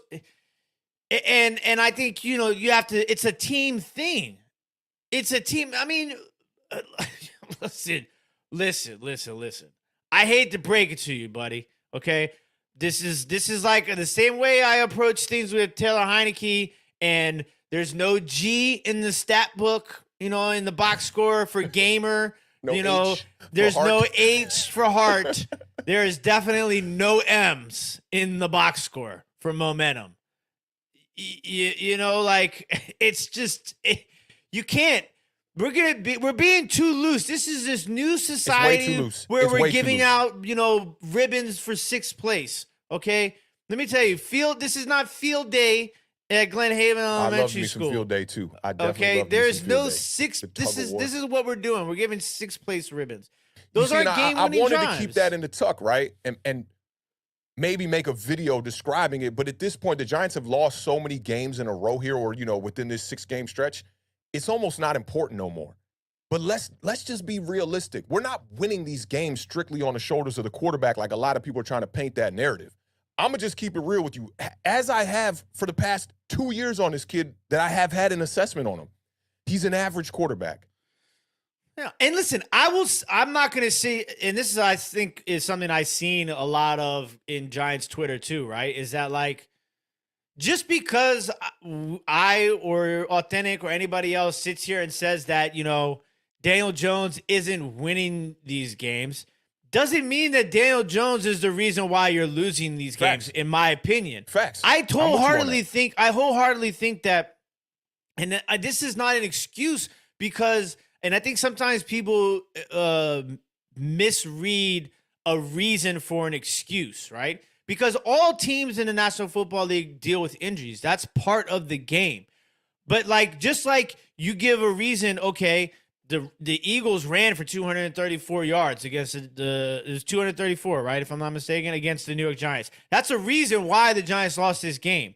So the fact that your secondary is absolutely decimated, the fact that Leonard Williams was not in this game, those are reasons why you lost the game. Oh, yeah. Also, it's And not I love an that excuse. you say also. Because also. what people want to do is they just want to dismiss it. They just want to go, oh, did you see the Philadelphia Eagles scored 40 whatever points on the New York Giants? Daniel Jones can't stop them from scoring points. Well, if you really want to break it down, if you sustain drives, the Philadelphia Eagles won't be on the field as much to be able to score points. I know that this game, this was a trouncing no matter however you put it. There's no way the Giants were going to win this game. We knew that. If you want to know what, though, this is the thing, too, is like there was like one. In the beginning, it was like, damn, this is going to be Gardner Minshew at halftime. You know what I'm saying? But there was a point where I think it was 27-13 where I was like, okay. Like maybe. If you can turn it around here. But I'll tell you, really off the break, it's funny we talked about third downs offensively for the New York Giants, which is you have to be 8 of 11. You got to be 11 of 15 against the Philadelphia Eagles on third downs offensively, because like you said, that's how you control the clock. The Philadelphia Eagles won the time of possession. There was no way the Giants were going to win this game unless they won the time of possession. They lost the time of possession by 5 minutes. I was going around Twitter saying that, and people are like, oh, no, the turnovers are more important and blah, blah, blah. And I'm just like, hell no. You understand that, like, for one, this is a team in the Philadelphia Eagles that don't turn the damn ball over. Jalen Hurts now has over 30 total touchdowns, and he just has 5 turnovers, 3 interceptions, and 2 lost fumbles on the entire season. And you're going to try to go up in here and bank on getting 3 or 4 turnovers in this game? No, you needed to bank on the rushing attack from the New York Giants to be able to control the clock exactly like you saying, and be able to give yourself a chance to win this game by keeping Jalen Hurts on the sideline. But people still want to act like Jalen Hurts and Daniel Jones are like some equivalent matchup when you just dissect the quarterback. It's night and day. And when I see people wake up and talk about, oh, Daniel Jones versus Herbert, Daniel Jones versus Lamar Jackson, they were saying, and I'll call them out, Mays was saying that Lamar Jackson don't deserve his money. He's pretty much saying one of these quarterbacks is a $40 million quarterback, and another one of them is a guy who people think needs to be on the bench. They're accurate in that assessment. You could argue that Daniel Jones could be a starting quarterback in this league, like how I argued last year that Taylor Heineke could be a starter in this league. You get more tape on it, you go, Taylor Heineke ain't no starter in this league. Daniel Jones has problems processing the field. That's right now, 4 years of football, that's the number one thing. And if you plan on being a pocket passer in the NFL, those two things don't go hand in hand. You got to be a quick reacting quarterback that's going to be able to get off reads fast. And a lot of people want to tiptoe around this. National media, beat writers for the New York Giants, people that do content for the Giants, they want to tiptoe around this. Why you think the offense is so JV?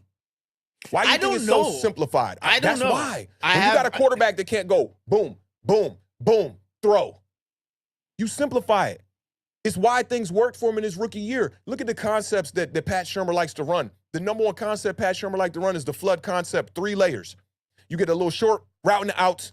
You get a little intermediate route near the sideline, and you get a deep route near the sideline. You let the quarterback choose because you cut the field in half and you don't make him have to scan the field. That is why this coaching regime is doing the exact same thing that the last coaching regime did. Because you get predictable. You can't run flood concept all day long. The Giants weren't winning games when everybody says, oh, well, Daniel Jones had 20 whatever touchdowns in his rookie season. Man, our record was caca, bro. Yeah, we weren't winning games. Eventually, you have to take the training wheels off. You're doing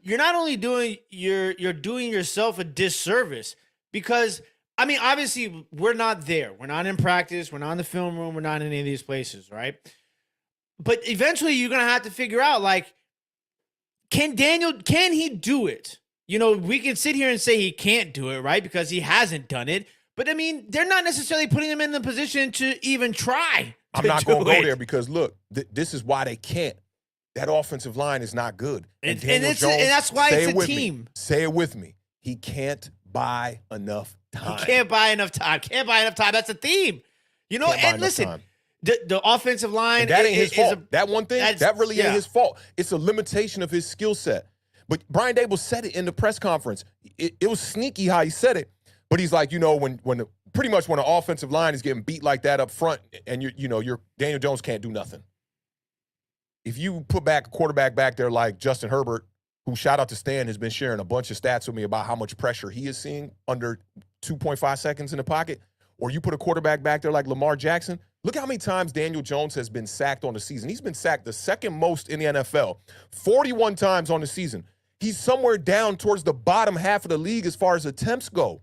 Why is a guy who's not even attempting so many passes getting sacked so much? Because he's not a mobile quarterback like people want to try to label him as, and his offensive line is straight garbage. People want to look at the wide receivers and go, those guys ain't getting separation. That's not the number one problem. Darius Slayton, guys like Hodgins, Isaiah Hodgins, they can make plays down there. Richie James can make plays. But when you have an offensive line that can't hold up upright for a quarterback that's very limited within the pocket, doesn't have the pocket presence like a guy like Lamar Jackson. How many times have I told you about Lamar, the Beard, when we talk about it? I'll be like, look at how quick he recognizes the leverage of what's happening up front. And he makes the decision. Uses it to his advantage. Right. As soon as he see you get out of position and start leaning one way to the left, he's going to the right, darting. Daniel Jones has improved on a pocket presence. I'll give him that. Mm-hmm. But when you're a pocket passer, you got to be decisive. That's what you're missing out of this whole entire offense. That's what makes Tom Brady Tom Brady for all those years. What makes Tom Brady Tom Brady. He know how to manipulate the pocket. Tom Brady ain't buying time. He's getting rid of the ball fast. Maybe that is buying time. But he's getting rid of the ball as fast as he can.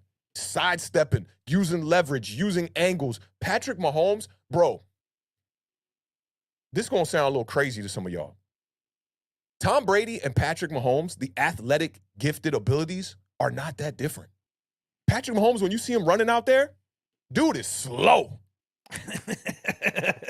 If you look at the touchdown pass that he threw this past week, where he did all that running around left, right, looking like high school, looking like Serge in high school, the Beard, like literally running left, running right. He's looking at leverage. Did you see a little jab step he did? He's like, nope, you know I'm not going there, right? And then he ran to his right? And right as he was running to his right, he peeked over his right shoulder like, oh, homie's about to crush me right now. Bloop, dumped the ball off. Man, if Daniel Jones would have done, can you imagine if Daniel Jones would have done that though? How half of Twitter would have gone? You're never going to see a play like that from him, though. That's the thing, because everything about Daniel Jones is traditional. It's Cap Rooney. So don't be mad when a lot of these New York Giants fans want to bring in Willie Beeman. Yeah. They don't care if he's a third stringer. They don't care if he's unpolished. They don't care if he don't got the footwork. They don't care if he got the upper body mechanics. They want a chance to win. This quarterback right now, I'm going to keep it funky with you. I'm rooting for him against y'all on Sunday night. I'm rooting for him for the rest of these games. All day long, I'm a root for him. On Sundays, I'm go DJ like I'm Lil Wayne. I'm out here. I want to see the kid do it. But there's a reason why the coaching staff is not allowing him, why they're not taking the training wheels off. There's a reason for it. Because they know, one, they're going to get the kid killed. They're trying to keep him safe at the same time. Two, he don't got the pocket type of maneuvering or awareness to be able to deal with what's going on up front with this offensive line. Dog, do you see this left guard? You see the left guard position for the New York Giants? It's every damn play. So why wouldn't you do things to kind of leverage that out to your benefit? And maybe, okay, I see, Glowinski, or I see, Feliciano, they getting beat to the left every time. You think Lamar Jackson is just going to sit there in the back of that pocket and keep getting hit? Hell no. Hell no. And then, and I'm telling y'all, if you're a Daniel Jones homer, you probably want to, close this tab right here with Awthentik and The Beard. I'm going to keep it real with y'all. You probably want to close this tab because we're going to get off into another little topic to close this out. We talked about this. I don't even want to talk about this Philadelphia Eagles game too much because the way that they just dog walked the New York Giants was a longer dog walk than I thought we were about. I thought we was getting walked around the block. They took us around a whole damn city. They took us down to U Street, went all the way uptown. They went to Connecticut Avenue with all the rich people, came all the way back around to Fort Totten Park and parked the Giants right on my front door. 40-something. Dog, they could have, and here the crazy part is the Eagles didn't even play their best game. Devonta Smith, normally you're going to see him make that toe, what do they call it, the toe drag swag? Toe drag swag. Right? Normally he's going to make that. I'm surprised he didn't get his feet in. There were so many plays that the Eagles left out there. There was 3 drops on one drive in this game from the Eagles. Nobody's saying, man, look at his wide receivers dropping the ball because they're making plays. The quarterback gives them the ability to make the play. I challenge any one of you who says, Jalen Hurts is sitting behind this line all the time, and he's got all the time in the world when he drops back to throw. Go look at the touchdown pass to Devonta Smith on 4th and 7 that Julian Love whiffed on. Look at the hit he took. Go look. I wish I had it queued up for you so y'all could all see it, but you could do that on your own. Go look at the hit he took. The play is all over Twitter. Go look at the hit that he took and look at how he stood in that pocket, got straight up demolished, and put the ball on the money.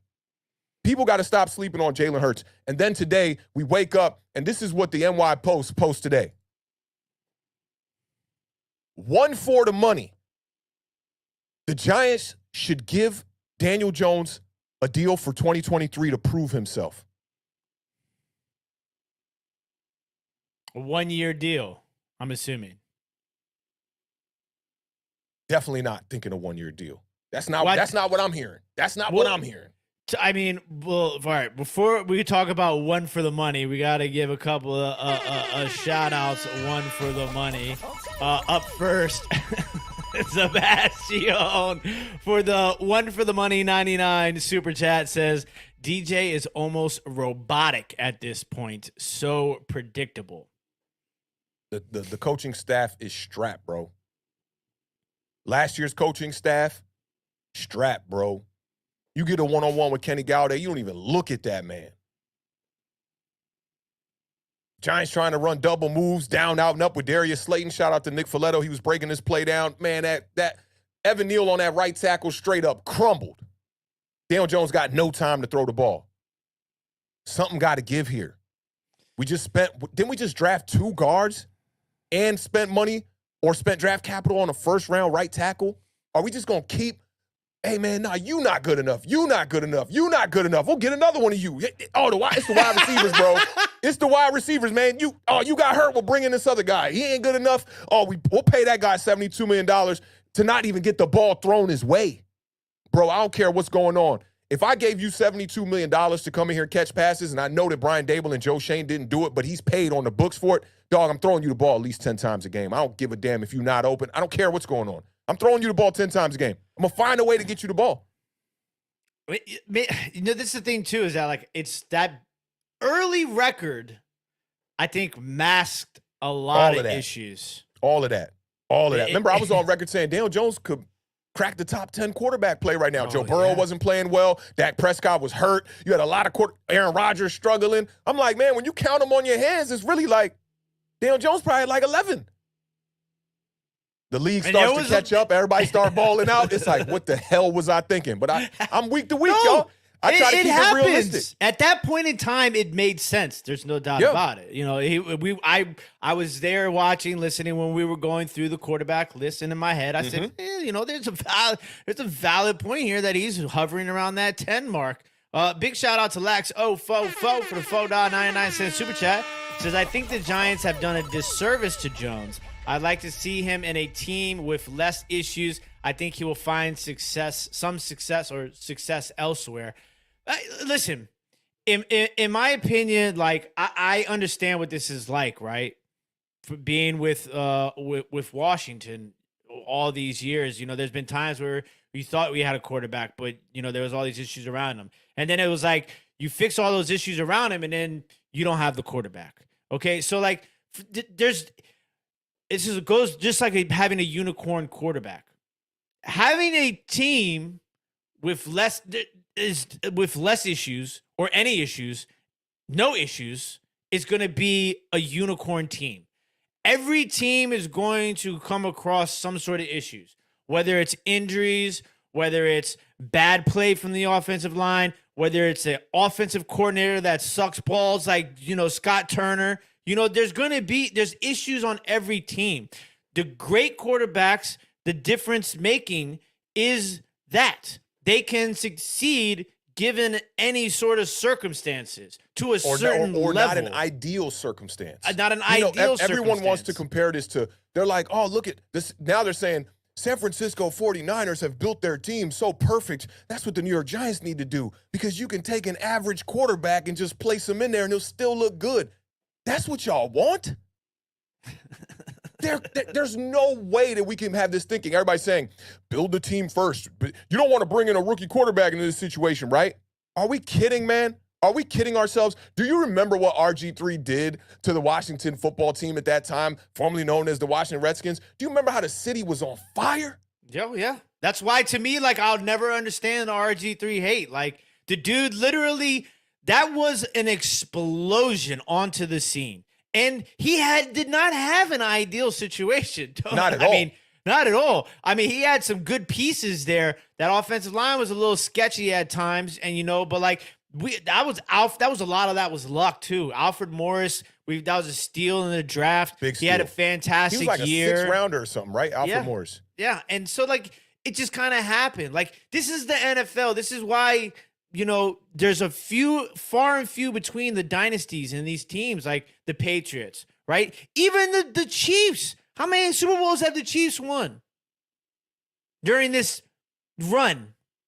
Oh, is it just one? Just one? Yeah. Like that's the thing is that like it is so difficult to win in the National Football League. Josh year Allen's a good in example of it too. and year out. You know what I'm saying? Everybody puts him top 3 for the past couple of years here, man, and it's just getting over that hump is very difficult. It's very difficult. But this is the other thing about New York Giants fans right now, right? And I agree with some of what Lax is saying. Of course, and I think he can succeed given the right circumstances. He can succeed. But when you're building a team, that's not how you should be looking at a team. Like, oh man, once we get this offensive line perfect.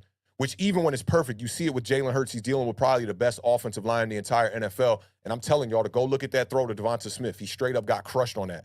Straight up. You're still going to be able to take hits and have to make the throws is what I'm trying to say here, right? But at the same time, this is what it's like. It's like, you go on a couple of dates with a girl, right? And you got a little bit of smell of the roses, right? And now it's kind of you got to seal the deal here, right? And it's becoming difficult. And you don't want to get back to the point where you're not going on dates anymore, where you're not getting that shot at the end of the night, to get that long kiss and maybe that invite upstairs. Because Giants fans have been so the opposite of spoiled with all the losing. So now they got a sniff of winning. They got a small sniff of winning. And they don't want to regress back to maybe losing out on that girl to get into them roses, right? So their main excuse now is, oh, but you're going to bring in this rookie quarterback and he's going to struggle next year. He's not going to be as good as Daniel Jones. To those people, you got to understand that the reason why you draft a quarterback is for future success. Yeah. You're not drafting a quarterback to go, oh, man, we're going to bring in this rookie and make a Super Bowl run.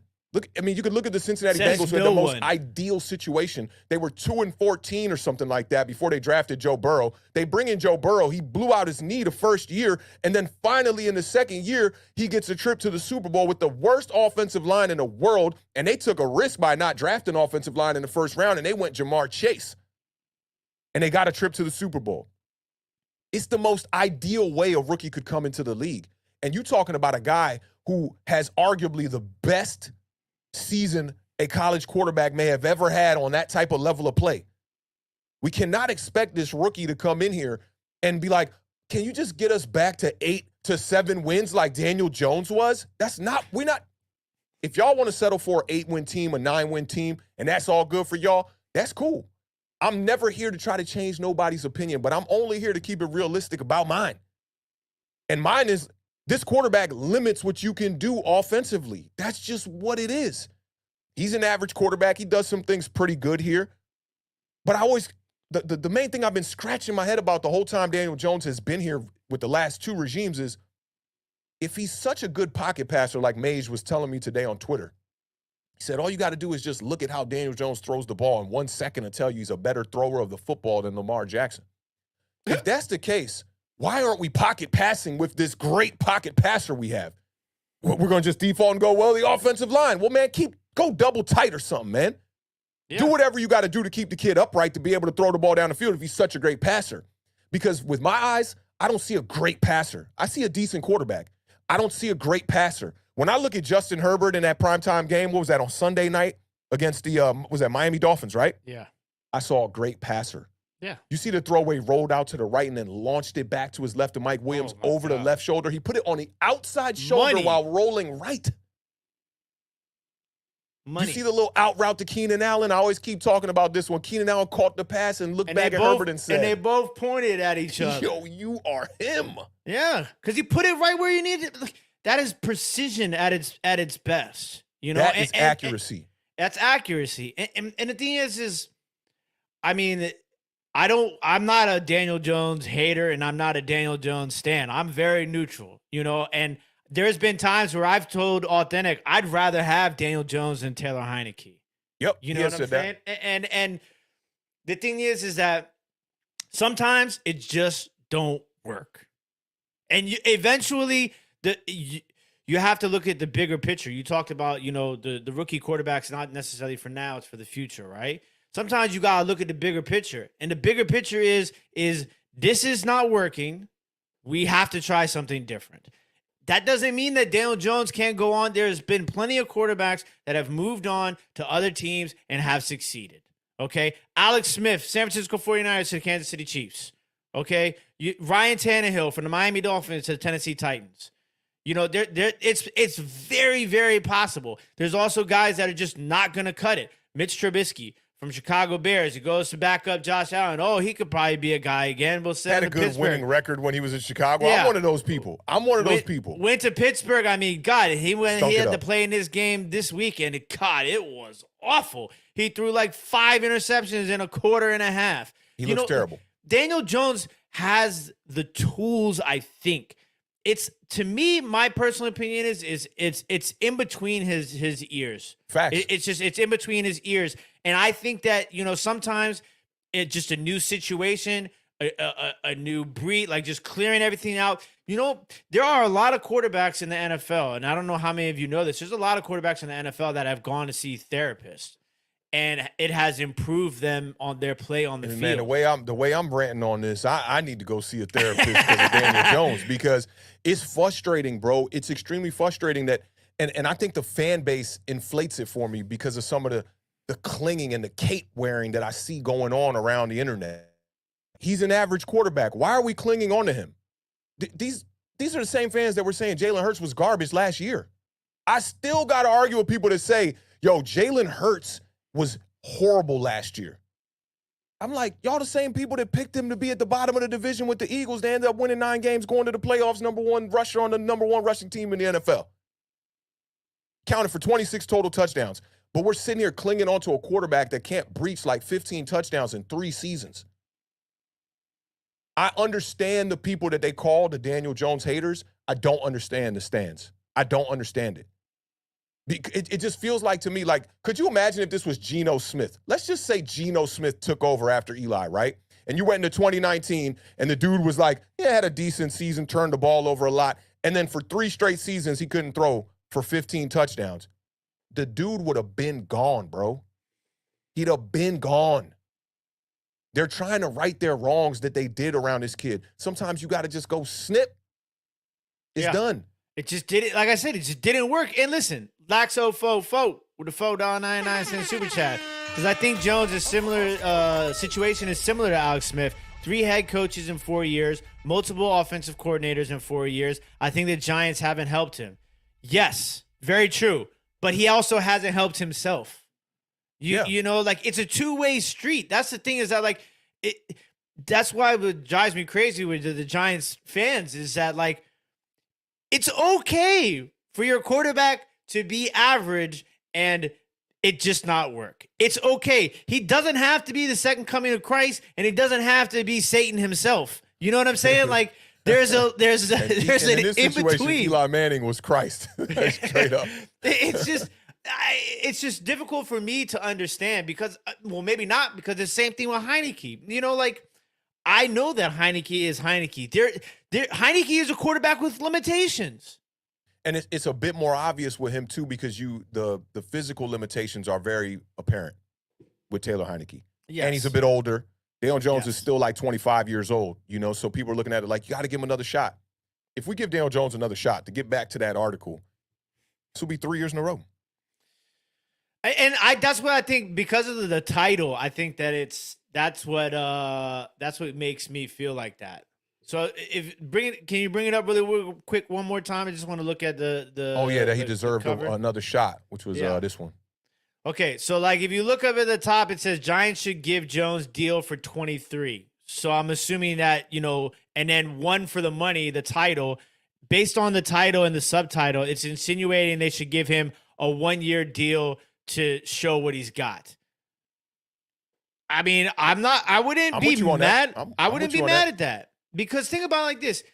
There's no way Daniel Jones knows. There's no way. It's not like Daniel Jones' agent is Drew Rosenhaus, right? Or Scott Boras, if you know baseball agents. Yeah. He's not going to go out there and ask for $30 million. Daniel Jones is not. It seems like a bright guy. The going rate that people are talking about, and granted, these are a bunch of couch GMs. People are saying in that range of 23 to 30. Listen, Carson Wentz got 28 last year from you guys off an old deal. But off an old deal. You know what I'm saying? Like but that, the going rate for quarterbacks is a bit higher now. I think Daniel Jones signs a 1-year deal with the New York Giants for no more than $20 million. I mean, I'm 1,000% for something like that. If you do that Daniel and Jones, you draft a quarterback, I'm all for that. You bet on your. You still got Tyrod Taylor on the books too. You're gonna have to figure out something with him. You're gonna have to probably get rid of him. But I think it'd be like. By the way, was your leading rusher in this game? Yeah, I peeped that 40 yards on the 2 carries.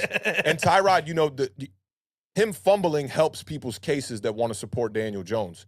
If he doesn't fumble, he comes in that game and he's perfect. He did have a higher QBR than Daniel Jones, but let's not inflate that because he is going up against backups.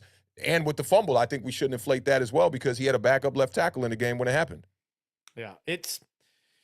But listen, 1 year, I think that this was his 1 year, though. That's what I think. That's what I think. To me, it was like, honestly, 2020 should have been when they should have started to consider drafting a quarterback. They give him another chance in 2021. Obviously, he's still on the last year of his deal. They declined a 5th-year option this year.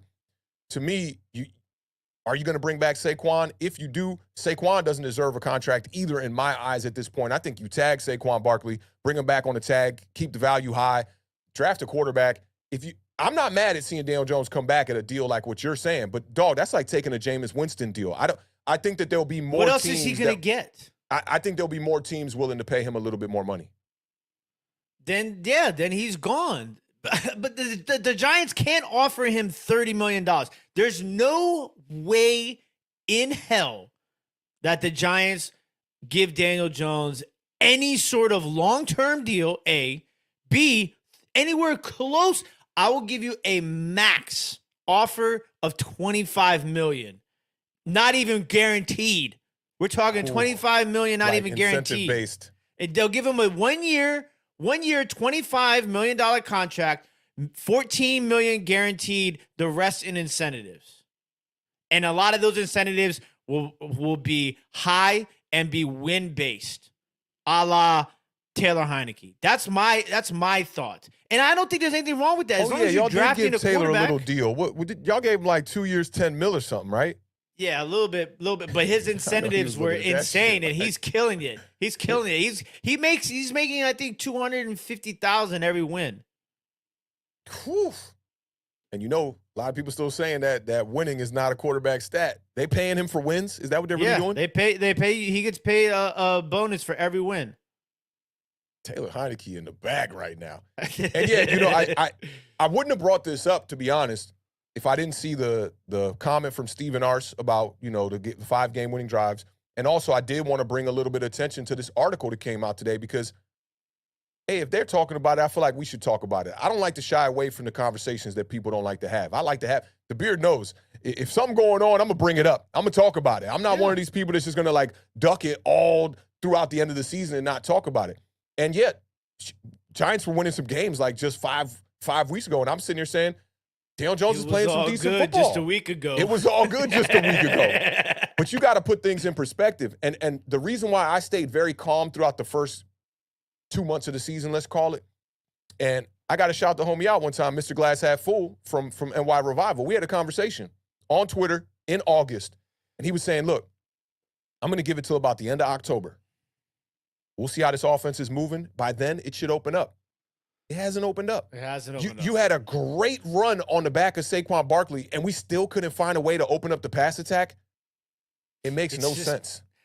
There's a lot of question marks there. And listen, to be all fair and to play a little devil's advocate, and then I'm going to get to Zeke, is, Daniel Jones can only control Daniel Jones. There's some question marks here about some of the play calling.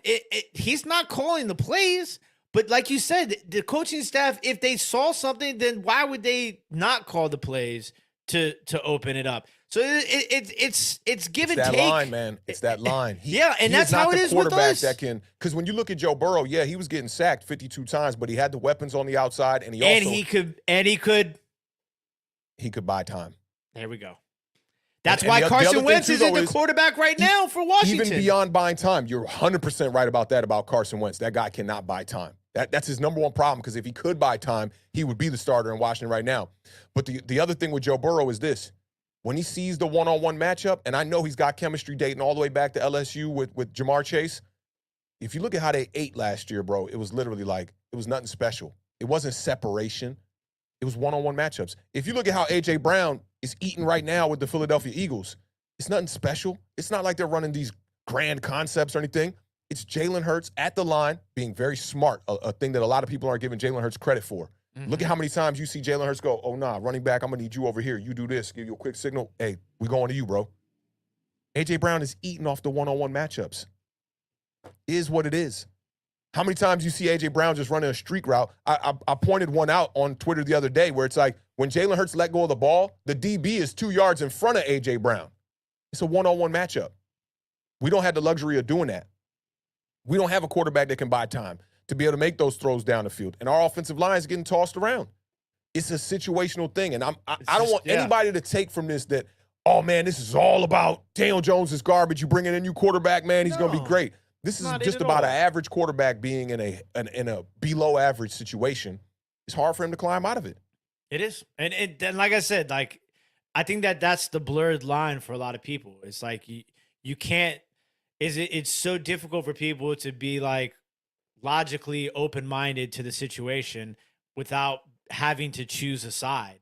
You know what I'm saying? Which just doesn't make sense. Like, you know why it does make sense? And I've made this comparison, I think, before with you. I was telling my girl about this. Like, I'm Haitian, bro. When I'm rooting for my boxer, right? Let's say it's Andre Berto. He's repping me, right? And Andre Berto gets in the ring. I'm looking at the fight a little bit skewed because I want him to win the fight. And I'm looking at it from his perspective like, oh, he might have just got punched 5 times in the mouth. But, oh, look at that right hand he landed right there, right? When you're a fan of the team, it's the same exact thing. It's like you want to see the quarterback play well. It's not a lot of people that are going to be able to assess a quarterback on their own team and be either objective or harsh on that quarterback. Most of the time, you're going to get people that are going to give you those positive vibes about the quarterback. He's doing what they ask him to do and blah, blah, blah, blah, blah. For me, I got to keep it real with y'all up here. There's limitations on this team across the whole entire roster. This team overachieved. This whole 7 wins at the beginning of the season, going 7-2, starts to inflate us, starts to make us think, oh, we're a good team. I told the Beard this right before we were coming on. The Giants are not a good team right now.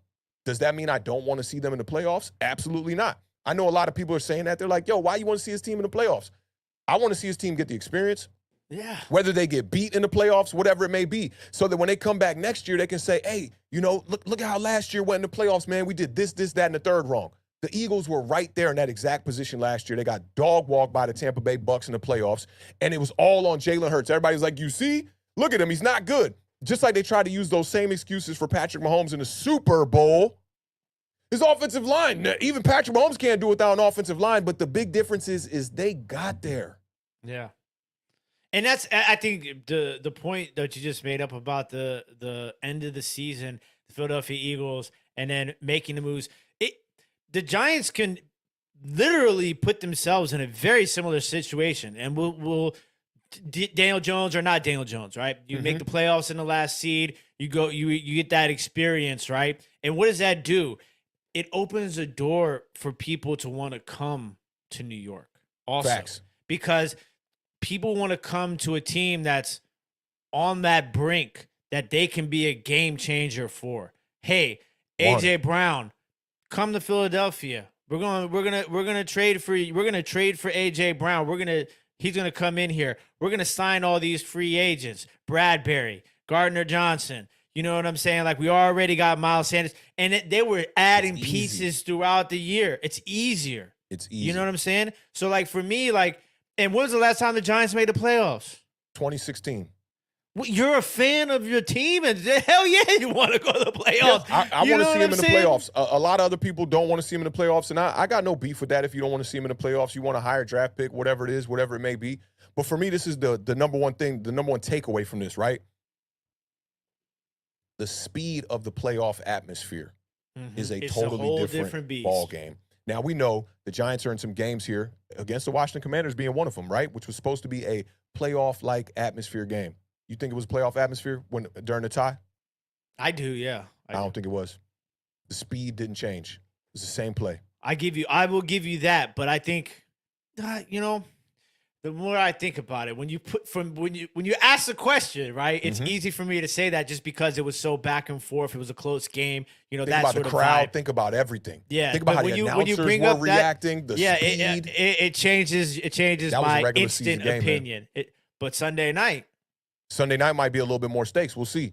And it's going to be unfortunate that we're going to be there to see it in person, which will be good in one way. But when you see the broadcast, that's when you can really tell, like, playoff atmosphere. A lot of Thursday night football games, I feel like, have that atmosphere. Like, I know this was two garbage teams, but the Baker Mayfield comeback on Thursday night against the Raiders felt like a playoff game. Awesome. That was awesome. awesome. It was lit. You could feel it. You see the catch that's, I think it was Skoranek. You see the catch that he made? Yeah, on the last drive? Yeah, that's playoff type stuff right there. Because he's playing it like everything's on the line. I got nothing else I can give. The tie against the Washington Commanders didn't give me that vibe of like, yo, this is the playoff atmosphere. It didn't give me that. It gave you a week 17, week 16, week 15 vibe. Still felt like a regular season game to me. And it felt like win. two bad teams with a lot on the line, but neither one of them could really elevate to put themselves in that position of, yo, we're better than that team, which is why the matchup on Sunday night is just that much more important. Yeah. Big shout out to Zeke for the $5 super chat. Says DJ is nothing special. We can get plenty of mobile quarterbacks to come in here and do what DJ is giving us. He has to go. But see, this, my friend, is the problem. You don't want to get another quarterback in here that's giving you what DJ is giving you. Of course, not. But I get what he's saying there. Dog, you could go get Josh Johnson off the street to probably come in here and run a similar style offense, and it'd be a lot less money. Daniel Jones is not – as of right now, Daniel Jones is gone. You have to approach everything moving forward as if Daniel Jones is not going to be your quarterback. Because he's not. He is a free agent at the end of the season. So when this season ends, Daniel Jones is no longer your quarterback. That's a fact. Okay. And they talk about they haven't really negotiated any deals. Yeah. I mean, barring a miracle, Giants get in the playoffs, maybe win one, win two. I still think they're still going to consider it. I mean, you can't forget that Trent Dilfer, when he won the Super Bowl with the Baltimore Ravens, they didn't bring him back. And I'm not saying Daniel Jones is Trent Dilfer. I'm not saying that, but. And big shout out to Zeke once again for the $5 super chat. It says, I'm not giving DJ Ish time to cut the cord. Can't do another year of this. We are hiding him because he's flawed. I mean, all of that could be very true. I think it is all true. And I do think that it's a bit, there's a bit more to the circumstances, obviously, with the weapons he's working with is a thing. I'm not going to sit here and just ignore it. But I think these wide receivers are good enough to get stuff done. I mean, look at the Texans in their game against the Cowboys. They found a way to pass the ball to guys that I don't even know where these dudes is coming from, bro. And I mean, the Texans are a one-win team, so you don't really want to be trying to compare that. You want to try to compare it to the best. How are the Giants going to go out here and get themselves a number one wide receiver? How are they going to do that? Drafting a quarterback might hurt that. It might. But you could also be developing. It might help it. Exactly. You might take a guy like Hodgins and you see him come out next year and be like, whoa, this guy's looking like he's a bona fide number 2 now. Then you move Slayton into being a number 3. You spend some draft capital and get yourself a real number 1. And this offense might be totally different, especially when we're talking about the number 1 prospect that the New York Giants been talking about, which is AR-15, Anthony Richardson. Man, this kid, the ceiling is extremely high, man. And the thing is, too, about drafting wide receivers now, if you look at the evidence over the last, I'd say 3 drafts alone, the amount of wide receivers, first round, second round, third round. I mean, you can go back to the 2018 draft. That's if I'm not mistaken. That's Terry McLaurin, right? Is that 2019? Oh no, that is 2019, I think. Yeah, 2019. So you look at the 2019, 2020, 2021, 2022, the amount of talent of wide receivers that are coming out that not are just first round, second round, third round, draft picks. I mean, the one position that has become easier to transition for in the NFL over the recent history has been the wide receiver position. You know what I'm saying? So it's and listen, I talked about this a few years back. I said more and more now too, you're seeing teams go with this quarterback wide receiver draft because out of the same school, or like just getting a wide receiver and a quarterback. It happened to be a lot of the same schools, but Yeah. yes, a lot of this building it with them two together because it's like you have that instant chemistry between your quarterback and your wide receiver in a quote unquote passing league, right? I mean, you saw it with Tua and Waddle, Burrow and Chase, Hurts and Smith. And then guys who don't have even this last draft, Kenny Pickett and George Pickens. Yes, they went to two different schools, but listen, they got the quarterback, they got the wide receiver. Houston Texans, Davis Mills, Nico Collins. I mean, I could go on and on and on about the pattern of quarterback and wide receiver drafting. Yeah, so I think you bring, even if you bring Daniel Jones back for 1 year, you draft a quarterback, you draft a wide receiver, you get some more. You're still building. You still have Andrew Thomas and Evan Neal. First year for Evan Neal, he has ups and downs. You know, you just drafted some guards. Linemen are a little bit easier to gauge as far as, you know, your picks go. You guys have a lot of picks, so there's a lot that you can do, obviously, moving forward. And that'll be a discussion that we'll have time and time again, I'm sure, over the next few months during, you know, the end of the season and so forth. But big shout out to John for the $10 super chat. Says, don't be shocked if John Mara brings DJ back after saying they did everything to screw the kid up. If we do move on, just completely start from scratch. Don't bring Barkley and cut Leo. I mean, there's a lot of people feel that you could do this one of two ways. You could blow it up completely or, you know, bring back some of the pieces. I personally think that this team is good enough to not completely blow it up. Yeah, I'm with you on that. Like, I think you could bring Barkley back, but my whole thing is you got to pair Barkley with another running back. Yeah. This whole trying to make him the one bell cow running back, to me, it's just not sustainable. It's going to get Saquon Barkley hurt. He's now been dealing with injuries for 3 straight seasons, man. You got to do him like they did Kamara. Look at Miles Sanders. He's another running back that they're probably going to be demanding him get paid here soon. You know, I saw some Philadelphia content creators talking about that last night, and a lot of them were saying don't pay Miles Sanders, and Miles Sanders is out here balling. And they add running backs like it's nobody's business. There's been like 12 running backs with Miles Sanders over the last 3 years. Yeah. You know, like, they pair him with them, and that's a smart way to utilize him, man. Smart way to do it. You can use him in the pass attack, which is what we're lacking this year, I feel like, with Saquon Barkley. We're lacking that since Saquon Barkley was a rookie, to be honest. And I think Saquon Barkley, what is he, 26 years old now? You give him a 3-year deal or something like that, he's going to be almost 30 years old by the time that deal is done. I say you franchise tag him, think about bringing him back if you could get that quarterback and possibly draft a wide receiver or maybe even trade for a wide receiver, find a way to use your draft picks to get you a new quarterback and to get you a new wide receiver. You get that and you pair that with Saquon Barkley. I'll be having these imagining these thoughts about, like, imagine a guy like Lamar Jackson in the same backfield with Saquon Barkley. You ever notice that, like, they don't run a ton of, like, read option over there with Lamar Jackson anymore? I mean, I saw a lot of it, like, in his previous seasons, but I felt like this year they weren't running a ton of that. If you were doing that with Saquon Barkley and a guy like Lamar Jackson, I mean, you just opening up the offense in a whole new way. Absolutely. Big shout out to Lax0Fo for $4.99 super chat. Says, sign Barkley. I'd be fine with Jones on a 1-year deal. Draft a quarterback like AR to sit for a year. And draft some wide receivers and linemen. I mean, that is there's nothing. This is a balanced opinion right here. This is why I get down with Lax.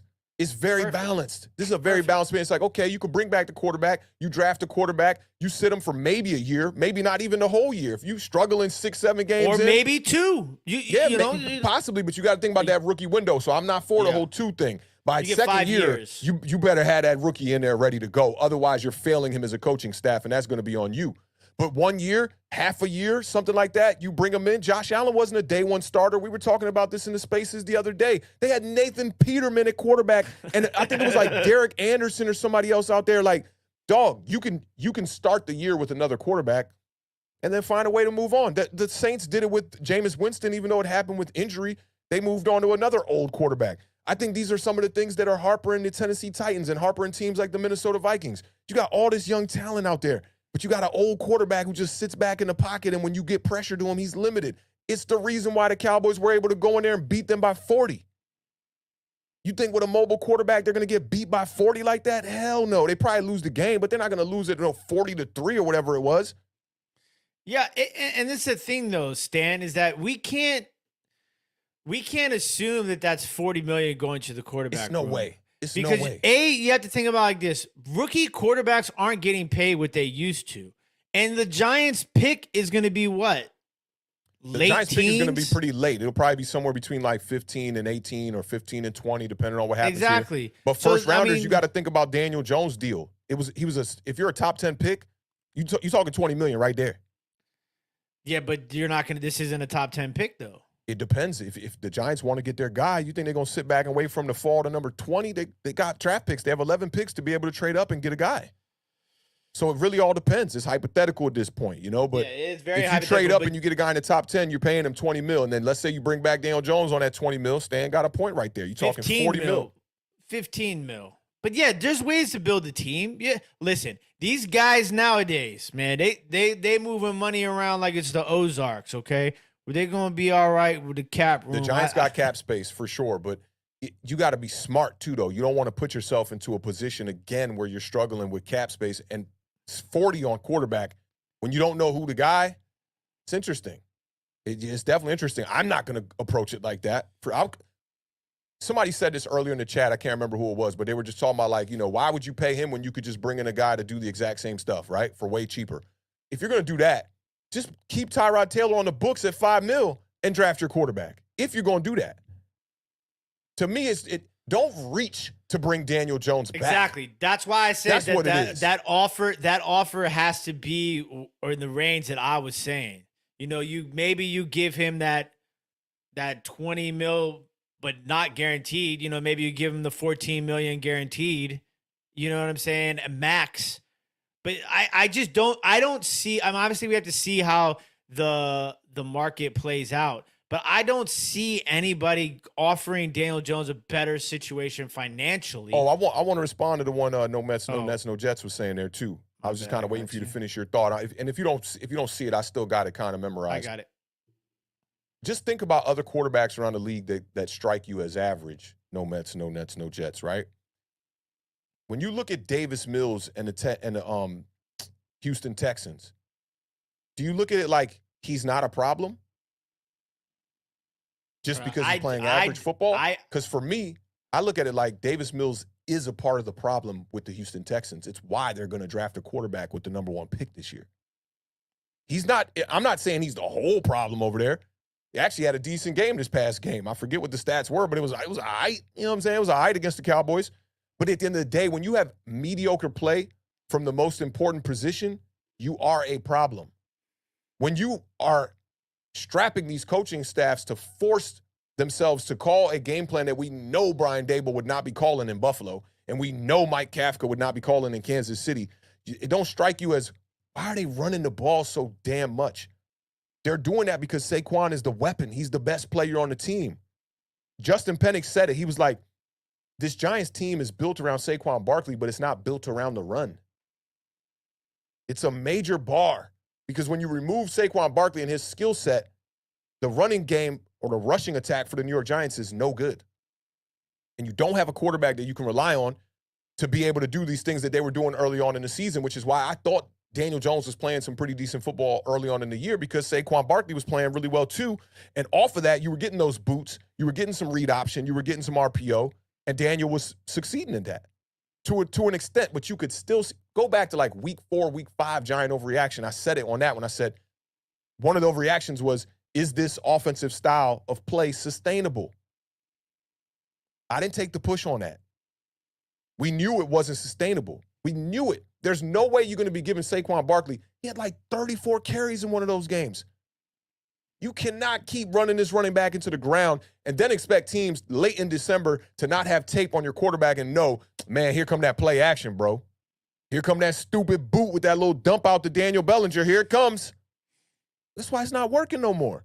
So for me, it's like to say that DJ ain't the problem to me, and it's your opinion at the end of the day, and it's my opinion against that, right? Is inaccurate. Because he is a part of the problem. So he is the problem. if me and the Beard come up here, and I know that this isn't NFL football, but if we come up here and we present y'all with a garbage show, whether it was 90% me and 10% the Beard, we still presented y'all with a garbage show, and we were both the problem on that given day. To me, this quarterback is not doing things where you're looking at it like, it's not like we're looking at this like the 2020 Houston Texans, and we're looking at Deshaun Watson going, damn, dude put up 5,000 yards, man. He had 33 touchdowns, 7 interceptions, and his team can't win no games. They only got 4 wins. It's not that. That's when you can look and go, man, that quarterback ain't the problem. In this situation, the quarterback is part of the problem. It's part of being a quarterback. You know, Most definitely. That's what you sign up for when you get the yellow jersey. You also a lot more comes with the yellow jersey than just not getting hit. You know what I'm saying? Like that's part of the position. And it's the red jersey. It's the red jersey now. Is it a red jersey now? It's a red jersey now. I was watching Sunday night. I mean, any given Sunday, I think they were wearing yellow jerseys. You go with the red. Is like, hey, don't touch the QB. Don't touch the QB.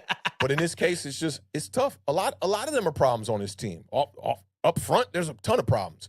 But I don't look at like Darius Slayton with a couple of drops in the game and go, man, yo, you're the number one problem. It's a problem that he's number one wide receiver in this room. That is a problem.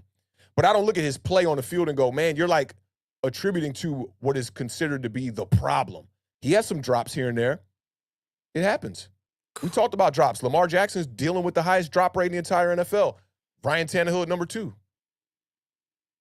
This is very true. I feel you, but there is no the problem on the New York Giants. Yeah, it's so difficult because, listen, I'll tell you this. Anybody who tells you that there's one problem on any football team is a mirage. And I will tell you this from experience. Washington Commanders are only a quarterback away. Yeah, from being all right. And then you're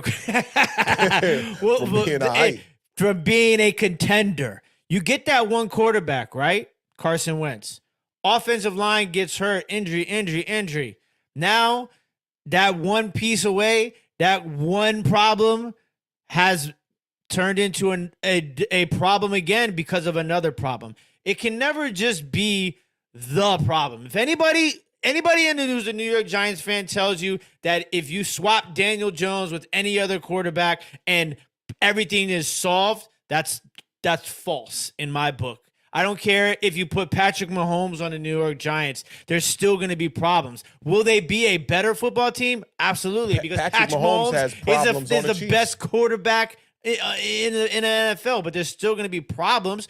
Patrick Mahomes, Daniel Jones, they don't play defense. They don't give up. The Philadelphia Eagles went 6 for 6 on their third downs to start the game, and they were up 21-0. Yep. I mean, Daniel Jones, if they would have held the ball a little bit longer, they would have scored a touchdown. Yeah, but still, there's so many holes that the thing one about person this could day be a and problem. age in the NFL, you have to be able to score points. Look at the top 10 defenses and look at the top 10 offenses, and then look at the top 10 teams. Those top 10 defenses are not the top 10 teams. Denver Broncos got one of the best defenses in the whole entire damn NFL. They can't score points. They're averaging like 16 points a game. The Giants are averaging like 18 points. Yeah. So if you can't score in this league, bro, I could pull up the stats right now and look at it and show you how many defenses are at the top of this league and their offenses ain't doing nothing. They're not going to be teams that are going to be down the stretch winning games. There's a few, very small and in between. The Philadelphia Eagles being one of them. For sure. And think about how much easier it is to be on that defense when Jalen Hurts and that offense is sustaining drives, winning time of possession. Look at y'all defense. You don't think that y'all defense is better because of the way that y'all are the number one team as far as time of possession goes? 100 million%. You got to be able to sustain drives in the NFL. And then when you get down there in the red zone, you can't be this timid quarterback that's not willing to make the throw. Yeah. They were 3 for 4 in the red zone in this game. They were. And not too bad. In Philadelphia, they actually stopped them once in the red zone. They were. But let's not forget, dog, like, garbage time is a real thing. Tyrod Taylor had one of those touchdowns in garbage time, Beard. I know you like, it's not garbage time. Bro, when you're down 41-14, that's garbage time, bro. I'll give you that. Come on, dog. Listen, I will give you 28. 28 in the fourth quarter. That's garbage time. Definitely. Anything else? I don't want to hear it. It's not garbage. 21 too, bro. But I'm not saying that you can't come back. Yeah, honestly, that's more of a reason for you to come back. We saw it with the Miami Dolphins against the Baltimore Ravens earlier this year. Yeah. This is an interesting question, though. Monique wants to know. She says, let me ask a question. Last time the New York Giants won the Super Bowl, they were 9-7. Possible to get to 9-7, or not possible because you have a tie. So you'd be, let's say, 7-1 this year. 9-7-1. Okay. As we know with the playoffs, everyone goes in 0-0. If the Giants go to the Super Bowl, is all of this forgotten? Definitely not. No. It would be foolish if that happened. But, a Super Bowl berth for Daniel Jones is going to look real good when it comes time to try to negotiate the deal. I was going to say that $14 million just turned to the $30 million you guys are talking about. Oh, most definitely. Easy. Easy. And, 0-0, that would all help. I mean, that's why I want the playoffs, Mo.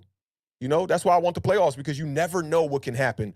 For me, I told y'all on the Giant Overreaction, I got about a good 30 to 35 hot summers left before they dip my casket. I'm trying to see as many playoff games as I can possibly see.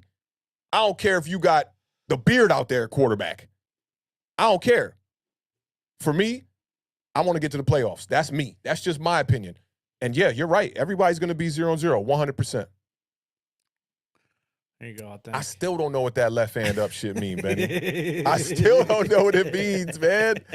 And no, I'm not coming over to the dark side. No way. No way. No way, bro. No way. But shout out to Benny one time, man. Benny gave us a big shout out in the spaces today, and he was saying some good stuff about, this matchup with the Washington Commanders and the New York Giants coming up on Sunday. But I thought it was something to talk about, man. And y'all know we don't want to shy away from the stuff that people, most people want to shy away from. And most of the people that be wanting to shy away from this topic are the people that are like, oh, man, he's a good kid. I want to see him come back. He's a good kid, man. But the NFL is a cutthroat business, man. It's about W's. It's about W's at the end of the day. W's and M's. Momentum? No, not that. You like that? You like how I brought that full circle? God, that's why you're authentic. W's in the millions? We talking about the millions? Yeah, man. Yeah, man. I feel you. So lastly, before we get up out of here, because that was enough Daniel Jones talk, and we hadn't had a good Daniel Jones rant all year from me. No, I was listening. That was a healthy talk. Oh, man. Steven Arce, I give you credit for that. You pulled that out. You pulled that out. You dug it, pulled it way out. The cat was in the bag. Might not have seen that cat come out the bag till next year. Big shout out to Lax Ofofo for the $4.99 super chat. Any person saying they don't want their team to make the playoffs is foolish. Absolutely. You play to win the game. You do. Herm Edwards' voice. I think that was a pretty good one, right? I was pretty close right there. That was pretty close to get about a good close. 8. I like it. It was good. Bruh, let me tell you, I don't let these Commanders fool these Commanders. Yeah, these Commander fools. Don't let these Commander fans fool you on Twitter either, because I was the only one here. We were 1-5. I was like, man, look, there's a lot of football to be left. People Facts. who we drafting. They were doing mock drafts. They were ready to fire everybody, and I was sitting back and I was like, hey, guys. A lot of football to be played. Until we are mathematically eliminated, we got a chance. Okay? But so, yeah, those people, I know y'all see me here once in a while dipping and diving into Giants Twitter. Dive, duck. I mean, Houlihan. I saw this one joke where somebody, it was either 2 weeks ago, I think. Was it 2 weeks ago or 1 week ago? Somebody was in Giants community was doing a mock draft. I said, damn it, you are in the middle of a playoff push and you are out here doing mock drafts. What is wrong with y'all? We're bruised and battered, bro. That's what's wrong with us. Yeah. Bruised and battered. So lastly, before we get up out of here, and you kind of touched on this topic a little bit earlier in the show here, so I kind of know where you stand on it just a little bit. But what you think about this one right here?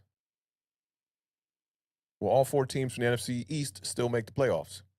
As of right now, the Beard says... Hold on. I got to cut you off, man. No political stuff. Don't give me that asterisk as of right now. Stick to your story.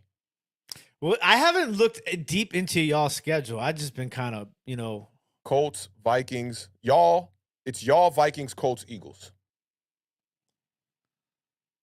If you have to bank on the Eagles Nope, it's not going to happen. resting their starters. It's not going to happen. Why? I know how you feel. I know how you feel. Yes, all You four should feel the teams. same way, too, because you do not want to go 3 weeks of not playing football and then try to just turn it on after your bye in the first round of playoffs. Eagles are going to get that number 1 spot. All four teams make the playoffs.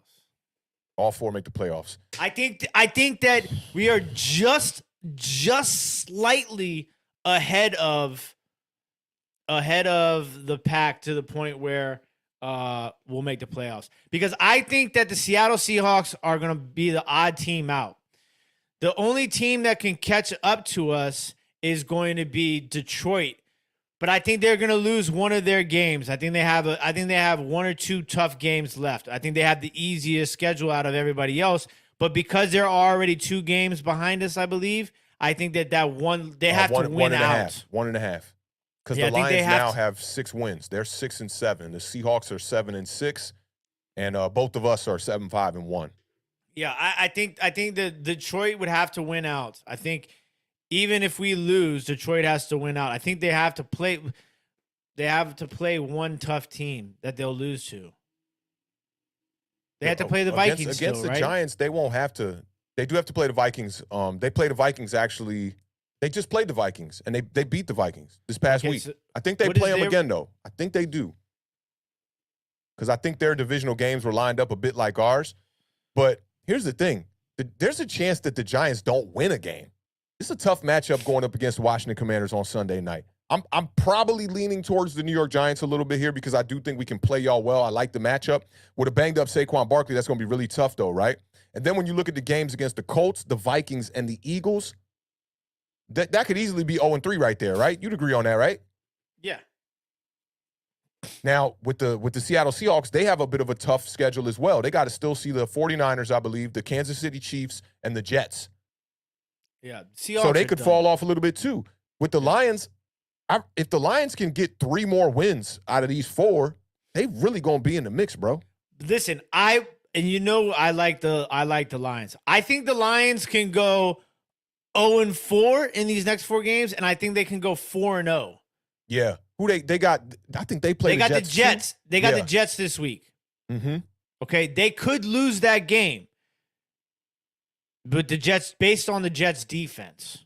Yeah, the Jets. Because the Lions are playing really good football, but if the Jets play their best game, because you got to remember this too: the Jets are fighting for a playoff spot. Sort of, yeah. They're almost on their way out. I mean, they're 7-6. Yeah, it's the AFC though. I do have that. I could tell you where they're back. So they're currently in the 9th spot.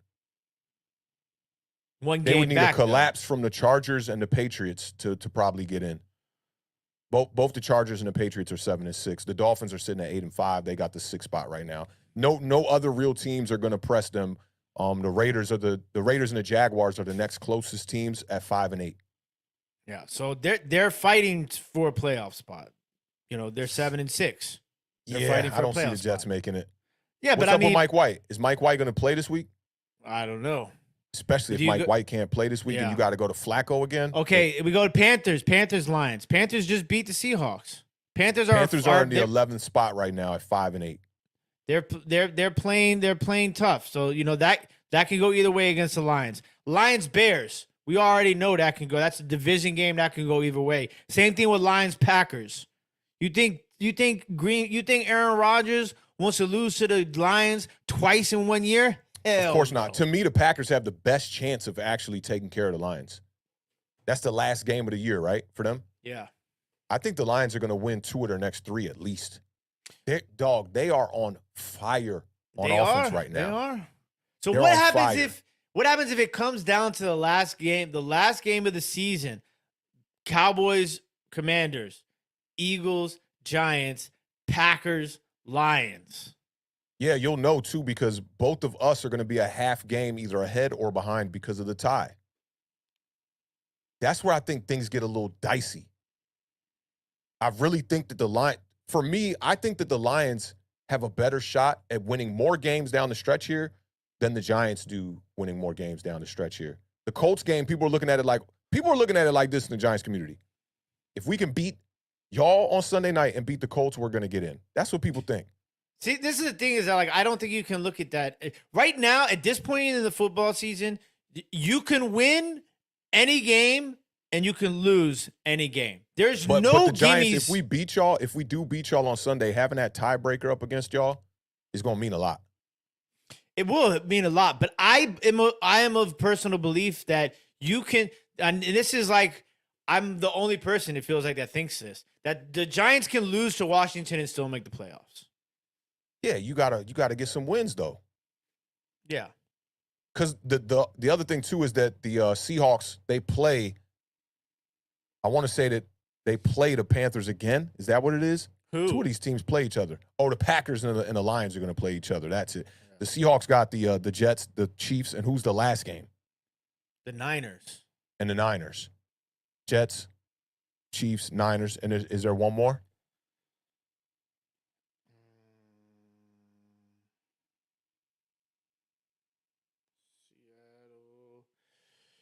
So they play the Niners this week. Yep. Then they play the Chiefs. Then they play the Jets, and then they play the Rams. The Rams is the last one for them. They seem like they got an easier kind of path to it as well. No. They have the toughest schedule of anybody. That's because we feel different about the 49ers. And when they say the toughest schedule, they're talking about winning percentage. Right now, I'm not talking about winning percentage.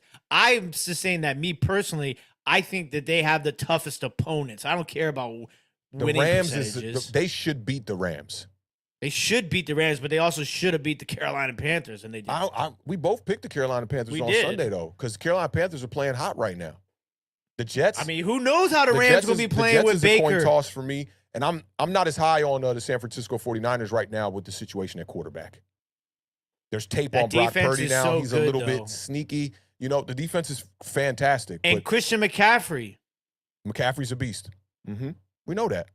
But there's no doubt about it that going from Jimmy Garoppolo to Brock Purdy should hurt them.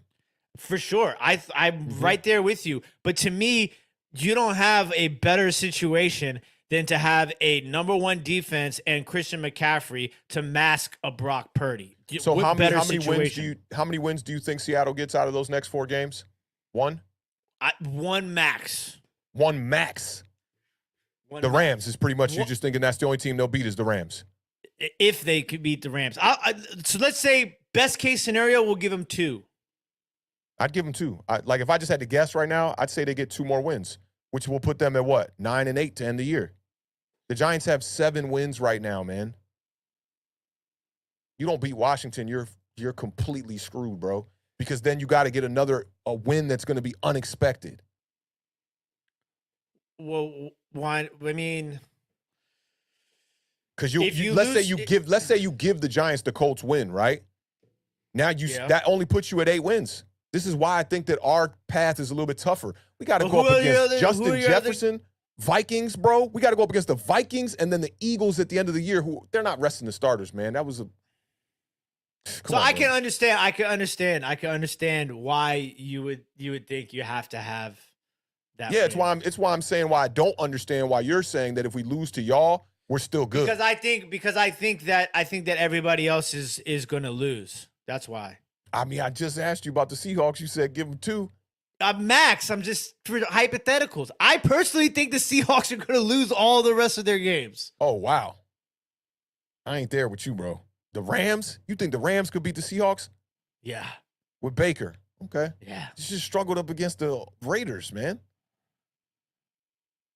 Raiders are bad. Raiders are bad this year. Couldn't tell you why. Besides their defense, but they're bad. So, okay, I'll give him 1 then. I'll give him the 1. Well, I'll meet you in the middle of the 1. Yeah, so if you give the Seahawks the 1 win, right?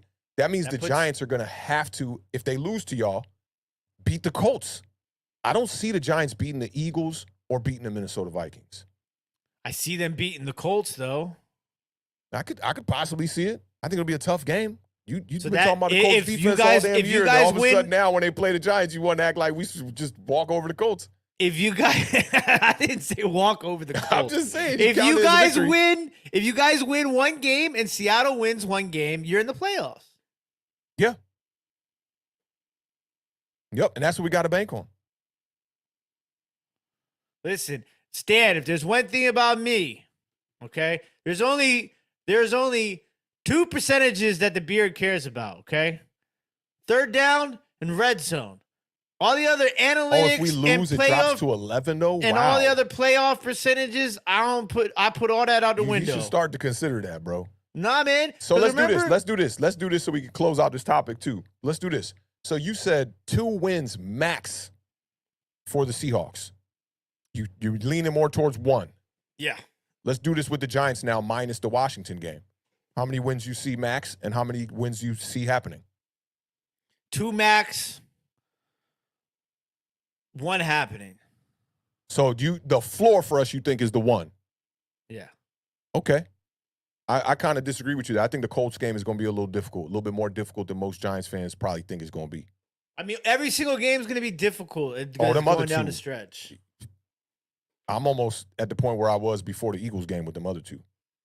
You saw what the Eagles did to us. I know it's any given Sunday. Everybody wants to say that. You don't think you guys are going to win another game, do you? It would surprise me extremely if we win 2 games. It would. I'm talking after Washington. Yeah. I think I'm leaning towards us beating y'all though. And then I think y'all are going to collapse a little bit too. What are y'all last games? You got the Browns, the 49ers as well, Dallas last week, and then you got us. Yeah. Hey, y'all schedule tough too. How many wins you see for y'all? Let's remove the Giants game. How many of the last 3? How many wins you see there? 2. So y'all beat Cowboys and maybe beat the Browns or something, or what? Yeah. Okay. Beard's feeling himself right now. I told him that the Washington Commanders are an average football team at best. I said, y'all ain't good before we got on air. And I said about the Giants too. We're not good. But you got y'all beating the Cowboys, and you got y'all beating, who's the other team? The Browns. Beating the Browns. So, and then Monique says you're forgetting about the Lions. Okay, so the Lions are 6-7. Mm-hmm. Appreciate you, Mo. I got the Lions going 2-2. 2-2 in their last 4. So that puts them at 8-9. So I got the Lions going 3-1 in these last 4. Possibly 4-0. You know, I know you said this don't count in the stat book, but shout out to whoever said this early on the show. Momentum. How many games straight now? Nah, because they lost one. Just because they lost to the Bills by 3 points, bro. Yeah. On Thanksgiving. They've won 2 in a row. Yeah, and before that, it was 3. So of their last 6, they've won 5 games, bro.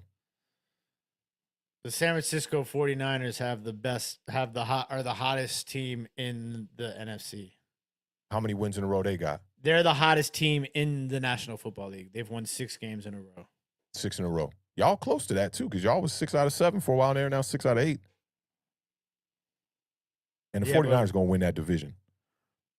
So you already gave your answer. I had to do all of that so I could give mine. I'm going to say no. Nope. It's going to be 3. It's going to be 3 teams from the NFC East, not 4. So either you or us. Or is it going to be us? I don't know. I'm just going to throw that out there. It's going to be 3 out of the 4. I got a lot of Giants fans riding with me. Joe just said, I just need y'all to tell me one thing. Where is Landon Collins? No more. Yo, where is Landon Collins, bro? Where is Landon Collins? I don't know, man. He's not He out wearing there, he out there in practice, bro. He out there in practice. He is definitely out there in practice. All right, so you banking on that. You banking on that. We good? You solidified 4 teams. I'm saying it's going to be 3. I mean, I've been banned from giving my political answers. We can't. It's too late in the season for that garbage, bro. Come on. No more. Okay, so yeah, I'm gonna go with my gut. I said it to start the show. I'm gonna say it to end the show. All 4. We're gonna make. Oh God.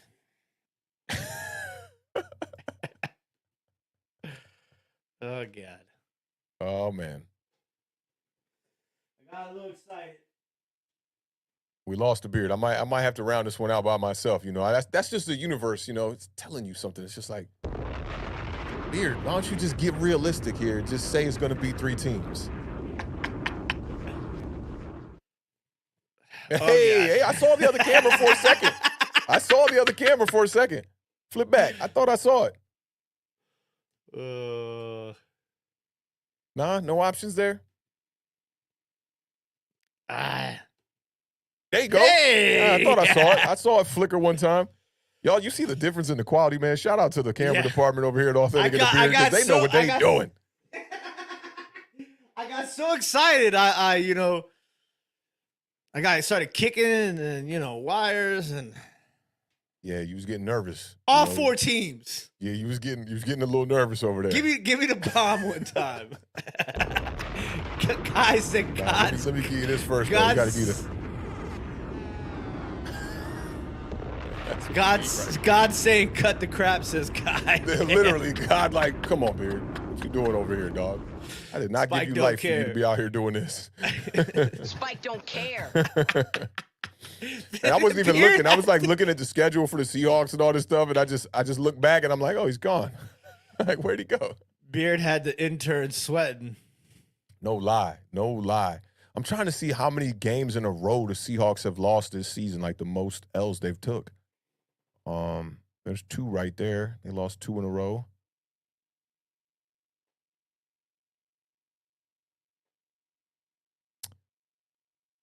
Yeah. It looks like the most games they've lost all year is 2 in a row. Yep. They lost to the Raiders right there, beat the Rams, and lost. Yeah. The longest losing streak they've had is 2. There's no way they beat the San Francisco 49ers this week. I love that. Hey, editing department, get them scissors ready. Anytime you say, it's no way. It's no. What was the one I said earlier on the parlay? The Rashad Penny. Oh, yeah. There's no way Rashard Penny goes over 100 yards. It goes over 100 yards. It always happens. God just gave you some signs. You're ignoring them. No. Okay. That was just a all 4 technical teams. difficulty. Carl's right on this one. It's definitely going to be interesting. Yo. Well, we definitely appreciate everybody pulling up for the Daniel Jones out the bag rant one time. Y'all know what it is over here at Authentic and The Beard, man. We definitely appreciate the whole fam pulling up, man. The Giants Nation was out. The Cowboys were out here bright today, man. And them stars were shining in the chat all day, man. So shout out to y'all, man. A little sneaky victory y'all got there against the Houston Texans, man. Y'all squeak y'all way out. But, yo, big kudos to Dak Prescott, man. If the Beard ain't going to say it, I'll say it. Forget the turnovers. That was the first thing I said. I ain't hear no Dak Prescott kudos. I heard some Cowboys type of flowers. No, I gave Dak Prescott kudos the first thing. Can't keep that turning the ball over this much, Dak Prescott. I'm more worried about the comeback victory, the real comeback victory. For those of y'all that missed that rant about comeback victories early on, about the 5 Giants comeback victories, do yourself a favor, rewind it back a little bit. It's a pretty heated segment, Just don't call me a hater. I don't want that label. Don't call me no hater, because I ain't no hater.